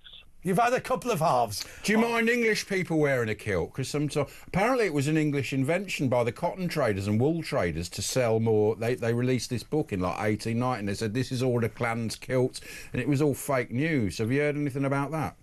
It was actually the Irish that invented it. And the bagpipes? They're not. I think they were Irish or came from India even or somewhere like that. Well, do you know the Celts believed the Irish Sea was a lake. Stranraer. Did you know that, Dave? All right, Dave. Thank you so much. I mean, Dave's had a couple, hasn't he? Yeah, he's been on some of that special brew. Okay, Luke is in Kidderminster. Luke, you're on top. That'll be Iron Brew. Oh, lovely. Well, hello, guys. All right. Am I allowed to say that anymore? Yeah, go for it. I hope so. Of course you are, Luke. Yeah, it's about. Is it about the ruling in the Supreme Court? Absolutely. And what do you want to say about it? My mouth. That we've all known. Like, I'm a 12-year-old woman. You're a what, old woman? How old? 70. Are you trans yourself then? Luke? We've lost Luke. We'll call her famous for carpets in Kidderminster. Bob in Grimsby. Robert Grimsby Bob. What do you want to say? Hi, Andre. Hi, Ash. All right. Hello. Morning. I spoke to you before. Shivani Dave and her comments to Julia Hartley-Brewer. Yes. Yeah. Right. She clearly realised she'd just stepped way beyond the pay grade. Yes. You can't debate with Julia. And when boxed into this corner, she's just gone off with some inflammatory comment. I think it was, I'd rather share a bathroom with 100 trans women than somebody who's interested in what's inside my pants. Because Julia Hartley-Brewer had once asked if she had dangly bits, and the reason Julia Hartley-Brewer asked was it was a debate about biological men and biological women. Julia Hartley-Brewer is not interested in attempting to be inappropriate with one of the guests. That's not what it was. No. The only thing with far left extremist idiots is they love this kind of dog whistle remark just to garner the support that they yearn from their echo chamber. My favourite, I've got to be honest, you should always be careful what you wish for. Remember those imbeciles? Was it Queers for Palestine? Oh, yes. Yeah. I mean, honestly, would she really want to spend a day with 100 trans women in a bathroom? No, she wouldn't. Well, let me just say one thing about Queers for Palestine. You know why they no longer exist? Because they got beaten up by the Hamas crowd in Trafalgar Square. Now, I'm not saying that it's good they got beaten up, but what I will say is that they learnt what it's like to be a queer in Palestine. And that in of itself, I think, is a positive. But they obviously know that, they would murder gay people in Gaza. That's what happens. They throw you off buildings. So they're just being Well, they just hate freedom. Yeah. Well, what they're trying to do is they're trying to give this dog whistle out to their little echo chamber. I'd rather have 100 trans women in a room than be with you now, or we'll be fine in Palestine. It's a load of nonsense. I have got an interesting fact about Shivani, Dave. If you want to hear it, though, especially Ash. Go for it. I don't know her. Yeah, I don't know. All right, I'll tell you what, you'll like this, Ash, because you're one of my favourites. Shivani Dave, yeah? Her name is an anagram of Vain Diva Ash. She should have known. Well, that's a good day for me, isn't it? Because I'm a bit like that. Really. I've got to be honest with you, given that she works at one of our sister stations, I was slightly worried what was going to happen there. But I think Vain Diva Ash is acceptable. Suits me, that. It's amazing though. But when you've been, have you had experience of debating that sort of person before? Because it sounds like you've at least watched a lot of these debates. I watch talkTV all the time, and some of your debates are absolutely fantastic. Thank you. But what I always find with any debate, whether it be on, sorry to plug the other channel, but BBC's Question Time, I always remember any programme that you watch, the far right will be pilloried. Of that, there's no doubt. And the far left will be put up as some kind of hero. Well, they're not even far right. They call them far right. I mean, far right is Nazis. They don't have that apart from they had, what's his name, Nick Griffin on once, and that was the end of the BNP. But they're not even far right. But they call far right, and even people who but you're right. If you look at somebody, say from the EDL, I know it's disbanded now, then the BBC will characterise them as evil people who want to harm people. But the Palestinian protesters, who are literally supporting a terrorist organisation that killed people in kibbutzes, are venerated as some sort of morally virtuous bunch. They're basically Nazis. I mean, these marches are basically marching for Nazis. Can't even bring themselves to acknowledge what happened. Yeah, that's right. The 6th or the 7th of October. Oh, no, we'll conveniently forget that. They deny there was murders and rapes, a lot of them do, and when it was obviously filmed on Hamas cameras. Hostage taking, killing babies. They're trying to wipe. And they accuse Israel of exactly the genocide, which they're not doing, but they were doing, the killing of babies, which Israel, it's collateral damage, but they are purposefully strangling babies and parading their bodies at like a party. It's disgusting. And it was, I think it was Gould said, always accuse your enemies of what you're doing. It's propaganda technique. We're going to go to the break now. Thank you so much, Robert. But let me tell you one thing. And by the way, for regular viewers and listeners, they'll have heard this before, but I think it is always worth reminding ourselves that Owen Jones said that all women who accuse anyone of rape should be automatically believed. I have to say, I don't agree with him, right? But when there were women being dragged out of the kibbutz with blood all over their trousers, he said they were pretending. And when he saw that 41-minute film that was shown to certain journalists to show how bad it was, he said, oh, well, I didn't actually see a rape. Disgusting bloke. And more next.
across the UK.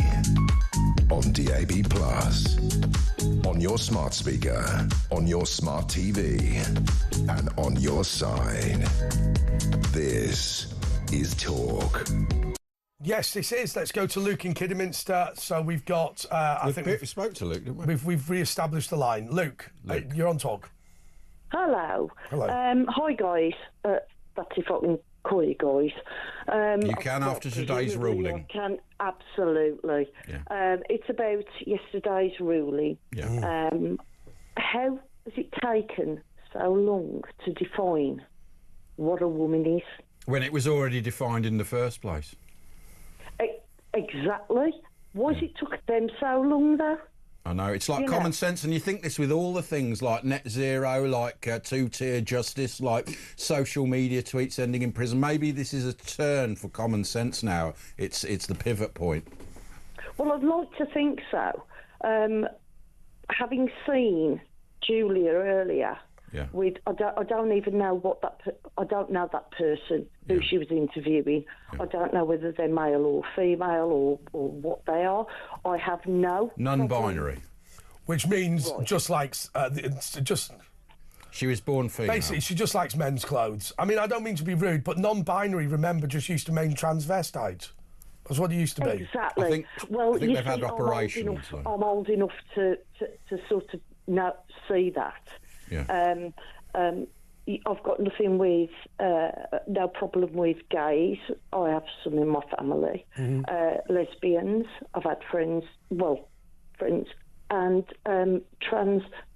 It's not a problem with me. But when it's actually got to a point in this country where we've had to go through courts. But Luke, let's just be clear. When Ian Huntley, having murdered Holly Wells and Jessica Chapman, presumably in a sexually motivated attack, although he wasn't convicted of a sex crime, then says, I want to be transferred to a woman's prison, I'm a woman. I'm afraid I don't believe that is the same as Kelly. I don't believe that's a fair-minded person. I don't believe that that's a genuine... I think that that's a pervert who wants into a house full of abused women. Absolutely. The man's a psychopath. I don't care what anybody says. And what do you think about... Because there's obviously people in prison now who are, born male and in female prisons. Are they going to have to be moved back into... What's going to happen there? Oh, you tell me. Well, I don't know. I was asking you. Dharma, because... Well, he won't answer, will he? Well, when he's not flying off around here, there and everywhere. When is he not flying off? I know. I know. It's funny how he's gone on holiday when all this... He always goes on holiday when something bad's going to happen, so that's why he's always on holiday. But Luke, and he knows when he goes in public, everyone's going to call him names. But Luke, the question that is on everyone's lips is, Luke's a very masculine name for a lady. It's Lucrezia. Oh, okay. All right. Okay. I was going to say, because when... Lucrezia's a beautiful name. Did you just worried they'd spell it wrong? Sorry? Were you just worried they'd spell it wrong when you put your name through? No, because everyone calls me Luke. Oh, right, is that your name? Right, thank you so much. Amongst other things. Yeah. Thank you so much, Luke. Yeah. And we've got Jolyon in Staines. Jolene in Staines. Jolene in Staines. I bet you've heard that all your life and you're sick of it. Of course I have. Yeah. Sorry about that. No, it's all right. You're all right. You're used to it, yeah. It's just a bit of a mess right now, isn't it? I think it is. I think it's been clarified a bit, although it's still a bit of clarification needed. A little bit of clarification needed, but I'm so much for I'm absolutely devastated for Tommy Robinson right now. Why? Oh, he lost the appeal. Is that what you're talking about? He lost the appeal. I mean, he's literally. I mean, he's proved things out. I feel like they're trying to silence him, and I think I honestly feel like I just feel like he's for our country. I just feel like there's times moving. I think people have had enough now. I've got to be honest with you. My concern is we don't have enough people, because we're always going, Farage is a one-man band, Tommy Robinson's a one-man band, and when, bluntly, when the vaccine thing was going on, Julia Hartley-Brewer's a one-man band. We just need more people. One-woman band. Well, one-woman band. We need more people to step forward. Jolene, thank you so much. Tristan is in Southend. Tristan, you're on Talk. Hello, Andre. Good evening. Hello. How are you? Good morning. Do you know what? I forgot to text you. I forgot to text you when I was in Birmingham. But let me tell you what happened when I was in Birmingham. I got into the VIP lounge, opened up a bottle of champagne with Farage, and got a message to say James Whale was ill, and then came back to London. Oh, I heard about it. Yeah, no problem, Andre. Thank you. If ever you want to call, you're welcome to do it. Okay, so I've got a couple of very quick thank yous before I begin on the gay community. This isn't the Oscars. No, just quickly, Peter Barnes and James Bembridge, talkTV presenters. Yep. I won't go into it. I was in a very dark place a couple of weeks ago. They both reached out with their phone numbers to see if I was Oh, okay. that's great. How kind. Well, anyway, I need to issue a very stark warning to the gay community. Now, originally, the fight was for equality. Yeah. Older people like me, we got that in, I think it was 2012, when David Cameron legalised gay marriage. That was the end of it. Yeah. Now, that was a community working together to get that, along with everyone else. But these days, it seems everyone wants to be in a minority of one. Yes. And there's attention-seeking as possible. There are not 50 genders. There are 2 sexes, male and female.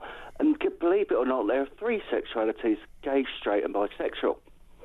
So we need to start sticking up and saying, no, this is out of order as gay people, because 97% of this country are straight, and they are getting very hacked off with this whole thing now. Yeah, where everything. So you know, the whole thing now about Lloyd's Bank is they're going to defy the law and they're going to start pushing against women's rights. And I'm sorry if Lloyd's Bank are watching, but this is what they're saying, against women's rights in order to support just some crazed minority. But Tristan, I want to ask a question about you just for a second.